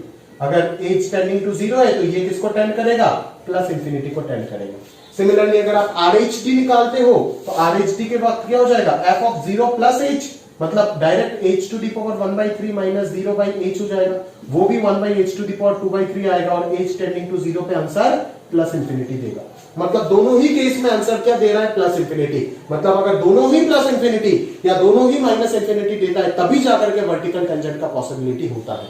मतलब इस केस में आपका फंक्शन क्या दिखाएगा, x इक्वल टू 0 पे पॉसिबिलिटी ऑफ वर्टिकल टेंजेंट दिखा देगा। समझ में आ रहा है ना, क्लियर है। अभी पॉसिबिलिटी ऑफ वर्टिकल टेंजेंट को मैं ऐसे एक्सप्लेन कर रहा हूं ग्राफिकली, जरा ध्यान से देखिएगा। यहां पे टेंजेंट ड्रॉ कीजिए, यहां पे कीजिए, यहां पे कीजिए, यहां पे कीजिए, जितना 0 के नजदीक आ रहा है टेंजेंट का इंक्लिनेशन उतना ही बढ़ता जा रहा है, देख रहे हो। तो ये कहां से कहां तक बढ़ रहा है, ये 90 डिग्री का माइनस, मतलब पहले इंक्लिनेशन क्या था, 90 डिग्री से छोटा था, एक्यूट एंगल से ये राइट एंगल बनना चाह रहा है, एक्यूट एंगल से ये राइट एंगल बनता जा रहा है। तो अगर कोई 90 डिग्री का पीछे से 90 डिग्री को टेंड करता है, कौन टेंड कर रहा है, थीटा टेंड कर रहा है ना, theta that is inclination, inclination 90 minus से 90 की तरफ भाग रहा है, तो स्लोप क्या होगा, दैट इज tan थीटा। क्या होगा, स्लोप ही तो होता है ना आपका RHD और LHD, समझ में आ रहा है ना, वो क्या होगा tan थीटा। ग्राफ में देख लीजिएगा ना प्रॉपर्ली, देख लीजिए कितने तरीके से एक चीज को एक्सप्लेन कर सकता हूं। 90 माइनस से अगर 90 के तरफ जाओगे तो किधर भाग रहा है tan थीटा, प्लस इंफिनिटी, आया ना आंसर प्लस इंफिनिटी। और इधर देखिए, यहां पे बनाओ इंक्लिनेशन क्या, एक्यूट, यहां पे एक्यूट, यहां पे एक्यूट, यहां पे एक्यूट, जैसे जैसे 0 पे आ रहा है एग्जैक्टली वो वर्टिकल बन रहा है। तो 90 प्लस से अगर इधर भी क्या हो रहा है, 90 माइनस से 90 की तरफ ही तो भाग रहा है ना, इधर भी 90 माइनस से 90 की तरफ ही भाग रहा है। अगर 90 माइनस से 90 की तरफ भाग रहा है तो इधर भी प्लस इंफिनिटी होगा, मतलब LHD RHD दोनों प्लस इंफिनिटी, और हकीकत में दोनों मिल भी रहा है प्लस इंफिनिटी, समझ में आ रहा है। तो दोनों प्लस इंफिनिटी मिल रहा है, मतलब x इक्वल टू 0 पे टेंजेंट अगर ड्रॉ करेंगे तो वो इस ग्राफ को कट भी करेगा और वर्टिकल भी होगा। इस टाइप की चीजों को बोलते हैं point of inflection, maximum minimum के पढ़ेंगे, समझ में आ रहा है ना, क्लियर है। बट x इक्वल टू 0 पे इस जगह पे ग्राफ क्या बन रहा है, वर्टिकल बन रहा है, समझ में आ रहा है ना, वर्टिकल टेंजेंट। क्या ग्राफ कंटिन्यूअस है x इक्वल टू 0 पे, हाँ। क्या कोई शार्प कॉर्नर है, नहीं। शार्प कॉर्नर अकेला नॉन डिफरेंशिएबिलिटी का रीजन नहीं है, वर्टिकल टेंजेंट भी एक और रीजन है, समझ में आ रहा है ना, क्लियर है। तो यहां पे कोई शार्प कॉर्नर भी नहीं है, डिसकंटिन्यूटी भी नहीं है, बट फिर भी x इक्वल टू 0 पे फंक्शन नॉन डिफरेंशिएबल। अभी अगर कुछ समझ नहीं आया तो इतना करो ना, x टू द पावर 1/3 को डिफरेंशिएट करो, कितना आएगा, 1/3 x to the power minus 2/3 आएगा, 1/3 x to the power 2/3। x equal to 0 पे क्या ये एग्जिस्ट कर रहा है, डिनोमिनेटर में 0 आ रहा है, नहीं कर रहा है ना, तो वो डेरिवेटिव एग्जिस्ट, तुम्हारा मास्टर तो बोल देगा सिर्फ स्कूल में कि एग्जिस्ट नहीं कर रहा है। अभी नहीं कर रहा है तो उसके पीछे का लॉजिक क्या है, कितना खूबसूरत चीजें देखिए, वर्टिकल टेंजेंट, समझ में आ रहा है ना। This is the exact reason behind that कि क्यों वो नॉन डिफरेंशिएबल होता है उस पॉइंट पे। नॉन डिफरेंशिएबल मतलब ही डेरिवेटिव एग्जिस्ट नहीं कर रहा, सही भाई। ये है उसके पीछे proper reason, existence of vertical tangent, समझ में आ रहा है। अभी जैसे इस फंक्शन में अगर मैं बात करूं, क्या लगा दिया, मॉड x लगा दिया, x टू द पावर 1/3 से mod x to the power 1/3 हो गया, तो जस्ट ये ग्राफ चेंज होकर के क्या हो जाएगा, ऐसे हो जाएगा ना, ऐसे हो जाएगा, समझ में आ रहा है क्या आपको, दिख रहा होगा ग्राफ, है ना, एग्जैक्टली यहां पे बनाता हूं, ऐसे हो जाएगा ग्राफ x इक्वल टू 0 पे। अभी आप जरा ध्यान से देखो, यहां पे टेंजेंट खींचो, टेंजेंट खींचो, ये तो आपको समझ में आ रहा है, एक्यूट एंगल से 90 डिग्री बन रहा है, मतलब 90 माइनस से 90 डिग्री, तो यहां पे प्लस इंफिनिटी आ रहा है। RHD निकाल के देख लेना, इस फंक्शन का प्लस इंफिनिटी ही आएगा। बट अगर इधर बात करूं तो यहां पे तो ये टेंजेंट क्या दे रहा है, देख लो x एक्सिस के साथ इंक्लिनेशन कितना ऑब्ट्यूज है, ऑब्ट्यूज से ये 90 के नजदीक जा रहा है, मतलब 90 प्लस से 90 के तरफ जा रहा है। 90 प्लस से अगर 90 की तरफ जाता हूं तो tan थीटा किधर भागता है, माइनस इंफिनिटी, मतलब इधर LHD क्या हो गया, माइनस इंफिनिटी हो गया, समझ में आ रहा है ना। तो LHD माइनस इंफिनिटी और RHD प्लस इंफिनिटी हो गया। इंफिनिटी देखते ही तो पता चलता है कि नॉन डिफरेंशिएबल होगा, बट रीजन क्या है, क्या यहां पे वर्टिकल टेंजेंट बोल सकते हैं एट x इक्वल टू 0, नहीं, बिकॉज एक माइनस इंफिनिटी दूसरा प्लस इंफिनिटी, तो यहां पे वर्टिकल टेंजेंट नहीं बोल सकते एट x इक्वल टू 0। मतलब क्या होगा, x इक्वल टू 0 पे फंक्शन नॉन डिफरेंशिएबल हो रहा है, किस वजह से, शार्प कॉर्नर की वजह से। किस वजह से, शार्प कॉर्नर की वजह से। इसीलिए बोला था कि शार्प कॉर्नर हमेशा जो इस केस में आपको दिखेगा वो जरूरी नहीं है। शार्प कॉर्नर देखो इस केस में भी दिख रहा है, जहां पे LHD RHD दोनों फाइनाइट नहीं है, दोनों के दोनों इनफाइनाइट है, बात एक प्लस इंफिनिटी एक माइनस इंफिनिटी, तो यहां पे भी आपको शार्प कॉर्नर दिख रहा है, समझ में आ रहा है ना। इस जगह पे भी आपको शार्प कॉर्नर दिख रहा है, हमेशा जो इधर ही दिखेगा जरूरी नहीं है, बट अगर ये होता है तो शार्प कॉर्नर होगा, बट इसका मतलब जो शार्प कॉर्नर सिर्फ इसी केस में होगा ऐसा नहीं है, शार्प कॉर्नर इस केस में भी आ रहा है, क्लियर है, जहां पे वर्टिकल टेंजेंट नहीं है। तो यहां पे तो आप बोल दो कि तुरंत फंक्शन नॉन डिफरेंशिएबल है, but what is the reason behind that, reason is sharp corner, समझ में आ रहा है ना, क्लियर है। तो इस प्रकार से आपको चीजों को सीखना है एकदम डेप्थ में जाकर के, समझ में आ रहा है ना, ये सब बड़ा तगड़ा हैवी कांसेप्ट है। बच्चे इतना ज्यादा अगर सोचने बैठ गए ना, जितना ज्यादा सोच लेगा मेरे को अभी भी कभी भी कंफ्यूजन हो जाता है। कोई अच्छा बच्चा कोई सवाल पूछ लेता है ना, मेरा दिमाग घूम जाता है एकदम, है ना, अच्छा मतलब एकदम सॉलिड लेवल का क्वेश्चन, मेरे को भी कंफ्यूजन हो जाता है कभी कभी, यार ये क्या पूछ दिया, ठीक है। अलग अलग केसेस एकदम ढूंढने अगर बैठ जाएंगे, एक रात चला जाएगा उसका पूरा, ये सब ये बोर्ड को संभालते संभालते एक रात चला जाएगा। तो ज्यादा नहीं सोचना है, जितना बोल रहे हो उतना सोचो, सोच रहे हो तो कोई मेरे को पूछो, आपको इशू नहीं है, बता पाऊंगा, जितना पता है बता दूंगा, ठीक है। अगर नहीं पता है तो जान के बता दूंगा, क्या है टेंशन, समझ में आ रहा है ना? हो गया भाई? तो यहां तक बता दी मैंने आपको, समझ आ रहा है ना? तो अगर छेड़खानी करना है इस टॉपिक के साथ तो करिएगा, कोई मजा आएगा आपको, है ना? मेरे को जैसे मजा आता है आपको भी मजा आएगा ऑब्वियसली, बट प्रोवाइडेड क्या आपके हाथ में होता है, टाइम हो, ठीक है। ऐसा नहीं कि सारे पढ़ाई छोड़ के आप इसी के पीछे लग गए, ठीक है। तो ये हो गया आपका 3 reason behind non differentiability of a function, ठीक है। Non differentiability of a function के पीछे जो रीजन है वो मैंने आपको प्रॉपर्ली एक्सप्लेन कर दिया, ठीक है, क्लियर है। अभी देखो मैंने आपको फाइनली कंक्लूड किया। देखो हमारे पास जो ये कंडीशन होता है ना, कहां पे लिखो यार, या पहले ही मैं वीडियो मतलब जिस जगह पे ये स्टार्ट हुआ था तभी नोट कर लेना, मैं यही रेज कर रहा हूं, ठीक है। मान लो डिफरेंशिएबल होने का कंडीशन क्या था, LHD equal to RHD equal to finite, LHD equal to RHD equal to finite, समझ में आ रहा है ना? अगर मान लो कि इस फाइनाइट को मैंने कांस्टेंट रखा, फाइनाइट है मान लो, और दोनों इक्वल है, अगर फाइनाइट है और दोनों इक्वल है, ये देख LHD RHD बोथ फाइनाइट और दोनों इक्वल अगर है तो फंक्शन डिफरेंशिएबल भी होगा। डिफरेंशिएबिलिटी इंप्लाइज कंटिन्यूटी, तो कंटीन्यूअस भी होगा, यूनिक टेंजेंट का पॉसिबिलिटी भी बनेगा, कोई शार्प कॉर्नर भी नहीं होगा, वर्टिकल टेंजेंट भी नहीं होगा, because this two are the reason behind non differentiability, not differentiability, ठीक है। तो चलो ये तो समझ में आ गया। अगर मैं सिर्फ यहां पे अनइक्वल कर देता हूं तो क्या होगा, अगर यहां पे अनइक्वल हो गया तो फंक्शन नॉन डिफरेंशिएबल हो जाएगा, बट स्टिल फंक्शन कंटीन्यूअस रहेगा। क्यों? क्योंकि अनइक्वल है बट फाइनाइट है, तो स्टिल फंक्शन कंटीन्यूअस होगा। और ये नॉन डिफरेंशिएबिलिटी के पीछे का जो रीजन होगा उस वक्त वो क्या होगा, शार्प कॉर्नर होगा, जो पॉइंट नंबर 1 में आपको बताया। तो शार्प कॉर्नर मतलब ही मल्टीपल टेंजेंट का पॉसिबिलिटी, क्लियर है। तो ये तो एक केस होगा। दूसरा केस मैं आपको बता देता हूं, मान लो यहां पे मैं इक्वालिटी रखा और यहां पे मैं फाइनाइट की जगह पे कर दिया इनफाइनाइट, ठीक है, इनफाइनाइट। अभी अगर LHD RHD दोनों इनफाइनाइट हो रहा है और दोनों सेम जगह पे टेंड कर रहा है, मतलब दोनों के दोनों प्लस इंफिनिटी, ठीक है, तो क्या होगा, ऑब्वियसली फंक्शन इनफाइनाइट अगर है तब तो नॉन डिफरेंशिएबल होगा, बट दोनों अगर प्लस इंफिनिटी को टेंड कर रहा है तो किसका पॉसिबिलिटी हो जाएगा, वर्टिकल टेंजेंट का पॉसिबिलिटी होगा, शार्प कॉर्नर नहीं होगा। समझ में आ रहा है ना, क्लियर है। और फंक्शन का कंटिन्यूटी पे कोई कमेंट नहीं कर सकते, मे और मे नॉट बी कंटिन्यूअस।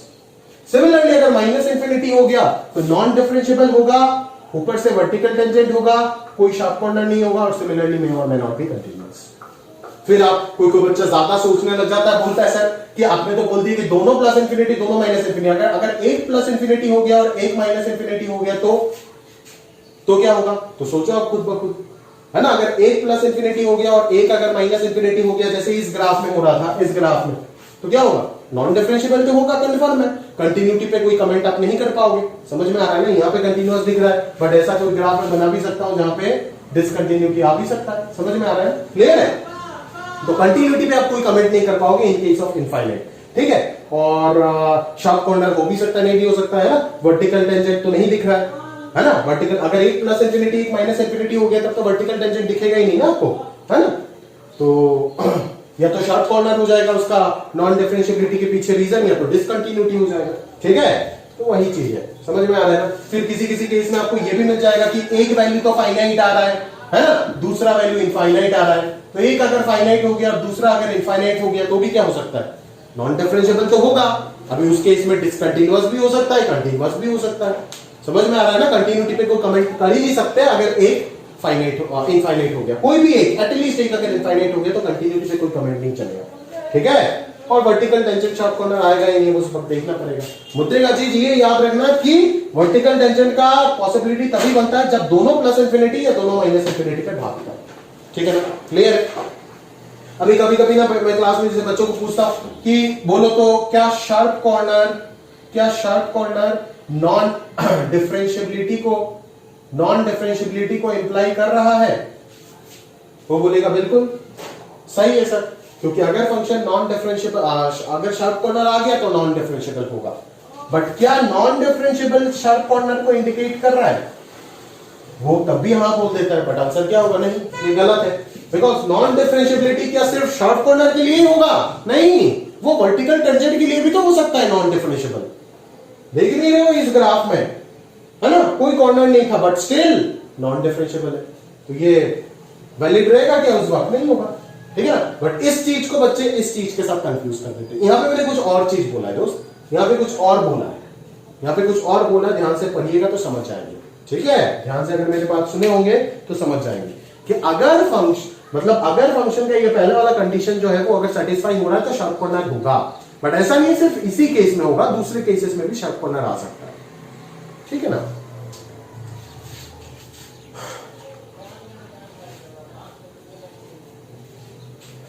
ये कभी ट्रू होगा कभी ट्रू नहीं होगा। जैसे नॉन डिफरेंशिएबल इस केस में है due to sharp corner, non differentiable इस केस में है जहां पे वर्टिकल टेंजेंट है। तो अगर किसी केस में हो रहा है किसी केस में नहीं हो रहा है तो हम डायरेक्टली इंप्लाई थोड़ी ना करा सकते, नहीं। बट ये हर जगह पे होगा क्योंकि शार्प कॉर्नर अगर आ जाता है ग्राफ में तो नॉन डिफरेंशिएबल तो तय है, वर्टिकल टेंजेंट के साथ कोई लेना देना नहीं है। समझ में आ रहा है ना, क्लियर है। तो ये हो गया आपका ओवरऑल डिस्कशन, बहुत डीप में बातचीत किया ये सब, ठीक है ना। एनसीईआरटी ये सब मतलब इतना जरूरत है ही नहीं, ठीक है। बट फिर भी मैं स्टडी मतलब सजेस्ट करूंगा कि थियरी को तो कम से कम पूरा कर लो ना, थियरी पूरा कर लो। क्वेश्चन भले आपसे नहीं हो रहा है तो एक्सरसाइज 2 छोड़ दो, एक्सरसाइज 3 छोड़ दो जो जेई वाला एक्सरसाइज है। इनफैक्ट एक्सरसाइज 1 कलाम इंस्टीट्यूट का शीट का कर लोगे तो ही आपका बोर्ड एग्जाम और जेई मेंस तक का 100% तैयारी हो जाएगा, है ना। एक्सरसाइज 2 में ज्यादातर क्वेश्चन वो एडवांस के ऊपर लेवल का होता है। खैर अगर कर पा रहे हो तो पूरा करो, मैं तो पूरा कराता हूं तो आप भी पूरा करो, ठीक है। बट अगर एकदम जैसे ओवरलोडेड हो रहा है सारी चीजें, ठीक है ना, तो क्वेश्चन में कमी कर सकते हो, बट थियरी तो एटलीस्ट पढ़ के रखो, ठीक है। वो तो काम आएगा, कभी भी 1 मार्क 2 मार्क का क्वेश्चन बोर्ड में भी आ सकता है ना। आप कुछ मना नहीं कर सकते, है ना। और तब आप क्लेम भी नहीं कर पाओगे सर नहीं पढ़ाया, क्योंकि सर तो सब कुछ पढ़ा के दिए, है ना। तो यहां तक तो हो गया हमारा। अभी आगे देखते हैं और कुछ छोटे मोटे पॉइंट्स देखते हैं, फिर आज का लेक्चर यहीं तक समाप्त कर देंगे। अभी देख लो इस चैप्टर का लास्ट कुछ थियरी का बातचीत कर लेते हैं, जरा ध्यान से देखिएगा। If gx is differentiable at x equal to a, then mod of gx is non-differentiable. बड़ा important point है, ठीक है। Then mod of gx is non-differentiable at x equal to a, where g of a is equal to 0, provided g dash a not equal to 0. देखने में तो बड़ा अजीब सा चीज लग रहा है, कुछ समझ नहीं आ रहा है, ध्यान से समझाता हूं, समझिएगा। अगर मैं बोलता हूं gx is equal to x, ये तो भाई डिफरेंशियबल होता है ना x equal to 0 पे, है ना। स्मूथ चलता है, x इक्वल टू 0 पे बिल्कुल डिफरेंशिएबल है। बट अगर मैं बोल देता हूं आपको gx is equal to mod x का बात, तो आप बोलोगे सर मॉड x अगर बोल रहे हो मतलब नीचे वाला पार्ट तो रिफ्लेक्ट होकर के ऊपर चला जाएगा, मतलब अपना आप ही उधर एक कॉर्नर बन जाएगा। नहीं आ रहा है, नीचे वाला पार्ट रिफ्लेक्ट होकर ऊपर चला जाएगा तो अपना आप ही इधर एक कॉर्नर बन जाएगा, और उस कॉर्नर बनने की वजह से उस जगह पे क्या हो जाएगा, नॉन डिफरेंशिएबिलिटी आ जाएगा। समझ में आ रहा है ना। बट कॉर्नर बनेगा कहां पे, कॉर्नर उसी जगह पे बनेगा जहां पे ग्राफ एक्स एक्सिस को क्रॉस कर रहा है, क्योंकि एक्स एक्सिस को क्रॉस करके जो नीचे वाला हिस्सा है वही तो रिफ्लेक्शन के बाद ऊपर जाएगा ना। मॉड जब लगाओगे रिफ्लेक्ट होकर के बिलो वाई एक्सिस वाला एक्स एक्सिस वाला पार्ट ऊपर जाएगा ना। वो कहां से जाएगा, जहां पे एक्स एक्सिस को कट कर रहा है उसके नीचे वाला हिस्सा। तो एक्स एक्सिस को कट कहां पे करेगा, जहां पे g ऑफ a 0 होगा। एट एक्स इक्वल टू ए पे नॉन डिफरेंशिएबल तो तभी होगा ना, जो कॉर्नर जो बनेगा तो कहां पे बनेगा, जैसे मान लो ये एक्स एक्सिस है, कोई भी ऐसा ग्राफ ऐसे ऐसे चल रहा है ना, ठीक है। बट इसका नीचे वाला हिस्सा जब आप देखोगे वही तो ऊपर जाकर के ऐसे हो जाएगा ना। समझ में आ रहा है क्या, ऊपर जाकर के ऐसे, मान लो ये शुरुआत में ऐसे था तो ये चलते चलते जब रिफ्लेक्शन लोगे तो इसका मॉड्यूलस ऊपर चला जाएगा, ये तो यहाँ पे कॉर्नर बन जाएगा। तो ये पॉइंट अगर मैं x इक्वल टू a बोलता हूं तो ये x इक्वल टू a अगर है तो definitely g of a equal to 0 condition को तो सेटिस्फाई करेगा ना। अगर ये y is equal to gx function है तो इस x इक्वल टू a पे आउटपुट तो 0 हो रहा है ना, g ऑफ a तो 0 हो रहा है, तो इसीलिए मैंने लिखा where g of a equal to 0। But मैंने एक और एक्स्ट्रा कंडीशन यहां पे ऐड किया जो बुक्स में एब्सेंट होता है, टोटली एब्सेंट होता है, g dash not equal to 0। ये हमेशा नहीं होगा। कितना डेप्थ वाला चीज है, जरा ध्यान से देखिएगा यार, ठीक है। कि अगर मेरा फंक्शन मान लो रिपीटेड रूट वाला कंडीशन दे रहा है, रिपीटेड रूट वाला कंडीशन, अगर मान लो ये ग्राफ ऐसे ना होकर के ऐसे होकर के चला गया तो इस x इक्वल टू a पे भी तो g ऑफ a 0 हो रहा है ना भाई। ये अगर gx फंक्शन है तो इस x इक्वल टू a पे भी तो g ऑफ a 0 हो रहा है, सही है, बिल्कुल कोई इशू नहीं है। बट अगर आप इस ग्राफ में मॉड लगा देते हो तो नीचे का रिफ्लेक्शन लेने का तो कुछ है ही नहीं, अल्टीमेटली ग्राफ यही रहेगा। तो क्या अल्टीमेटली अगर ग्राफ यही रहा तो क्या इस पॉइंट पे कॉर्नर आया, नहीं आया। अगर कॉर्नर नहीं आया तो क्या होगा, नॉन डिफरेंशिएबिलिटी नहीं मिलेगा। समझ में आ रहा है ना, क्लियर है। तो इसीलिए लिखा कि नॉन डिफरेंशियबिलिटी आपको तभी मिल सकता है, is non differentiable at x equal to a where g of a equal to 0 and g of a g dash a not equal to 0 होना पड़ेगा। क्योंकि इस पॉइंट पे अगर ये ऊपर ऐसे रिपीटेड रूट वाला केस होता है और ऊपर चला जाता है ऐसे, है ना, वह एक्स एक्सिस के नीचे अगर उसका पोर्शन आता ही नहीं है तब डेफिनेटली इस पॉइंट को टच करके जाएगा।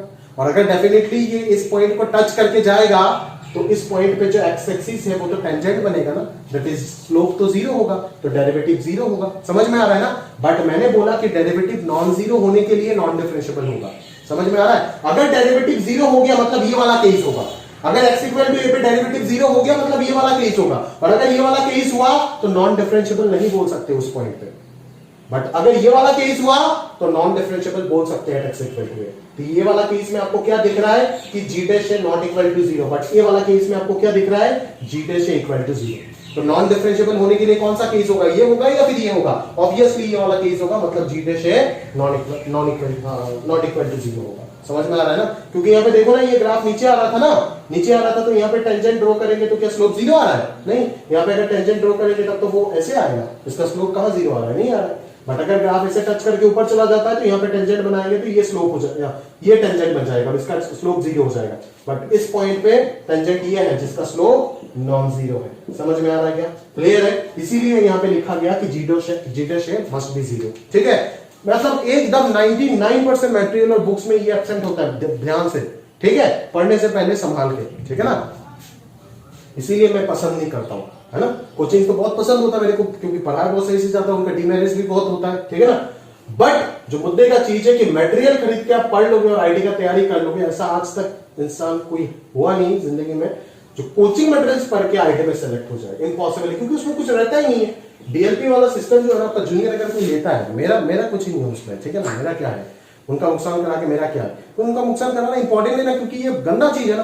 वो मटेरियल तो अपना पैसा बनाने के लिए सप्लाई करते सिर्फ, अभी उसमें मटेरियल में सिर्फ फॉर्मूला लिखा हुआ रहता है, कुछ क्वेश्चंस होते हैं अच्छे अच्छे, तो वो फॉर्मूला पढ़ के आप क्वेश्चन कर लेंगे। भाई अगर वो फॉर्मूला पढ़ के क्वेश्चन कर लेंगे तो मैं 10 साल से एक सब्जेक्ट के पीछे क्या कर रहा हूँ, घंटा कर रहा हूँ क्या? नहीं यार, आपको समझ में क्लियर है बात? इतना आसान नहीं होता यार, जिंदगी में इतना भी सारी चीजें आसान नहीं होता है। ठीक है, इससे अच्छा उसी पैसे से जितना बुक्स अगर खरीद लोगे तो शायद आप टॉपर बन जाओ आईटीजी में, ठीक है ना? बुक्स इतना इंपॉर्टेंट होता है, इसीलिए मैं बुक्स को सजेस्ट ज्यादा करता हूं कंपेयर टू कोचिंग मटेरियल्स। वो एक वाहियात चीज होता है, एकदम फर्जी चीज होता है, उससे कुछ नहीं होने वाला। ठीक है, ओरिजिनल मटेरियल तो आपको मिलता ही नहीं है, जो भी मिलता है वो डुप्लीकेट्स होते हैं। ठीक है, तो वो तो बेकार की चीज होता है दोस्त। ठीक है, तो आगे जरा ध्यान से देखिएगा, मैं इस चीज को एक्सप्लेन भी कर रहा हूं प्रॉपर्ली। ठीक है, आप बोलोगे सर इसका ग्राफ कैसे बनाए? अबे ग्राफिकल ट्रांसफॉर्मेशन सिखाया होगा ना बे, इस प्रकार से बनाएगा और कैसे बनाएगा। ठीक है, ठीक है, तो y is equal to x cube का ग्राफ तो तुमको पता है इसी प्रकार से होता है, y is equal to x cube. अभी x माइनस 1 मतलब ग्राफ किधर शिफ्ट होगा? आगे शिफ्ट होगा, ये हो जाएगा इसका ग्राफ। समझ में आ रहा है ना? क्लियर है? और अभी अगर मैं इसमें मॉड लगा देता हूं तो यही ग्राफ घूम करके क्या हो जाएगा? ऐसे हो जाएगा। ठीक है, तो ऐसे होने के बाद जरा ध्यान से देखिए, ऐसे होने के बाद जब ये ऐसे हो गया तो क्या हो रहा है यहाँ पे? ठीक है ना, क्या हो रहा है यहाँ पे? कि यहाँ पे कॉर्नर मिल रहा है? मिल रहा है यहाँ पे कॉर्नर? नहीं मिल रहा है।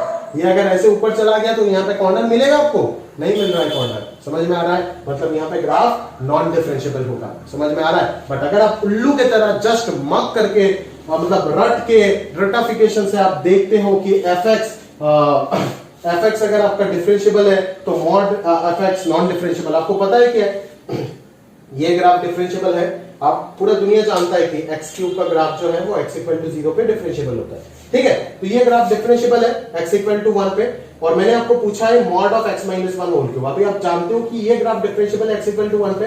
आप अगर ये फॉर्मूला, अगर आप ये चीज जो बुक्स में लिखे हुए रहते हैं विदाउट दिस अगर इस चीज को रट लेते हो तो आप बोलोगे कि अगर ये डिफरेंशिएबल है तो गारंटेड है सर इसका मॉड्यूलस नॉन डिफरेंशिएबल होगा, क्योंकि ये ऊपर जाएगा तो नॉन डिफरेंशिएबिलिटी शो करेगा। अरे नहीं, डेरिवेटिव चेक कर, इसका डेरिवेटिव क्या होगा? 3 into x minus 1 whole square होगा। x इक्वल टू 1 पे ये क्या हो रहा है?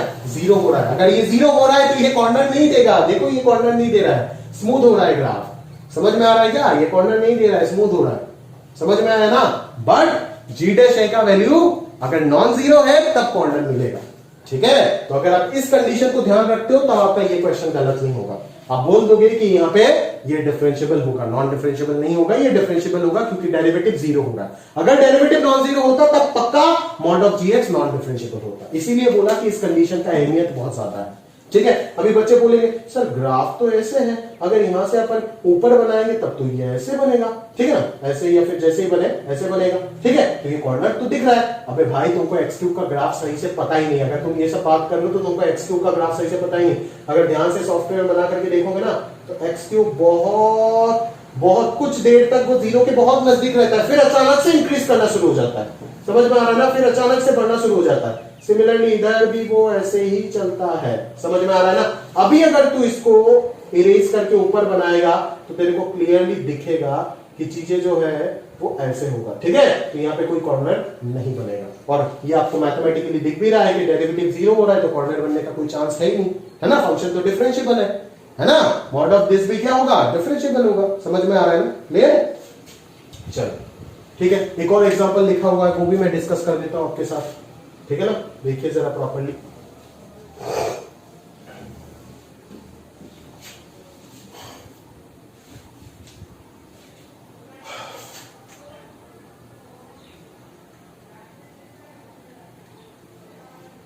चलो ध्यान से देखो, f x is equal to minus of x minus two whole square into x minus 5 multiply करोगे तो क्यूबिक पॉलिनोमियल आएगा, odd degree polynomial, but leading coefficient negative है, मतलब ऊपर शुरू होकर नीचे खत्म होगा, है ना। पॉलिनोमियल फंक्शन में सब कुछ पढ़ा दिया, ऊपर शुरू होकर नीचे खत्म होगा। अगर ऊपर शुरू होकर, और रूट्स क्या है क्लियरली दिख रहा है, एक्स इक्वल टू 2 है एक रूट और एक्स इक्वल टू 5 है एक रूट, ठीक है ना, बट एक्स इक्वल टू 2 में क्या है, रिपीटेड रूट है, ठीक है, तो ग्राफ यहां पे आएगा, इसको टच करेगा, फिर वापस इंक्रीज होगा और इसको कट करते हुए नीचे चला जाएगा, ठीक है। तो यहाँ पे रिपीटेड रूट, यहाँ पे 2 रूट दिख रहा है और यहाँ पे एक रूट दिख रहा है ना। इस ग्राफ को देख के आपको क्लियरली पता चल रहा है यहाँ पे रिपीटेड रूट है और यहाँ पे एक रूट है, ठीक है। अगर यहाँ पे रिपीटेड रूट नहीं होता तो ये कट करके इधर आता, समझ में आ रहा है ना। तो अगर मैं एक्स इक्वल टू 2 पे बात करूं डिफरेंशिएबिलिटी, तो अभी ये फंक्शन तो पूरा डिफरेंशिएबल है, बट अगर मैं इसका बात करूं, इसका, है ना, अगर इसके ऊपर मैंने मॉड्यूलस ऑपरेट कर दिया तो ये फंक्शन जब होगा तो ये फंक्शन ऐसे चल रहा है ना, अभी जब इसका मॉड्यूलस लेंगे तो इसका नीचे वाला हिस्सा सिर्फ तो यही है, तो यही ऊपर होकर के ये चला जाएगा, ठीक है ना। तो फंक्शन कहां पे नॉन डिफरेंशिएबल होगा, फंक्शन सिर्फ x इक्वल टू 5 में नॉन डिफरेंशिएबल होगा, बट x इक्वल टू 2 पे ये डिफरेंशिएबल ही रहेगा, बिकॉज यहां पे कोई कॉर्नर नहीं बना। समझ में आ रहा है ना, आपको प्रूफ दिखाओ, देखो जरा, इसको डेरिवेटिव करो, माइनस को बाहर रख दो, x माइनस 2 होल स्क्वायर यही आएगा, प्लस इधर अगर मैं करूं x माइनस 5 प्रोडक्ट रूल लगेगा और इधर 2 इंटू एक्स माइनस 2, समझ में आ रहा है ना। x इक्वल टू 2 पुट करो, आंसर क्या आ रहा है, 0 आ रहा है। x इक्वल टू 5 पुट करो, आंसर क्या आ रहा है, नेगेटिव आ रहा है। तो x इक्वल टू 5 में नॉन जीरो आ रहा है, इसीलिए उस रूल फॉलो हो रहा है और अकॉर्डिंगली यहाँ पे नॉन डिफरेंशिएबल मिल रहा है।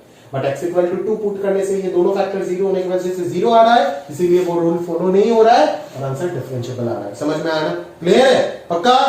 तो मैं बार बार बोल रहा हूं, अंधों की तरह मत सीखेगा, चीजों को प्रॉपर्ली जैसे बता रहा हूं उसी प्रकार से सीखेगा, ठीक है ना। ज्यादातर केस में ये चीज एब्सेंट होता है।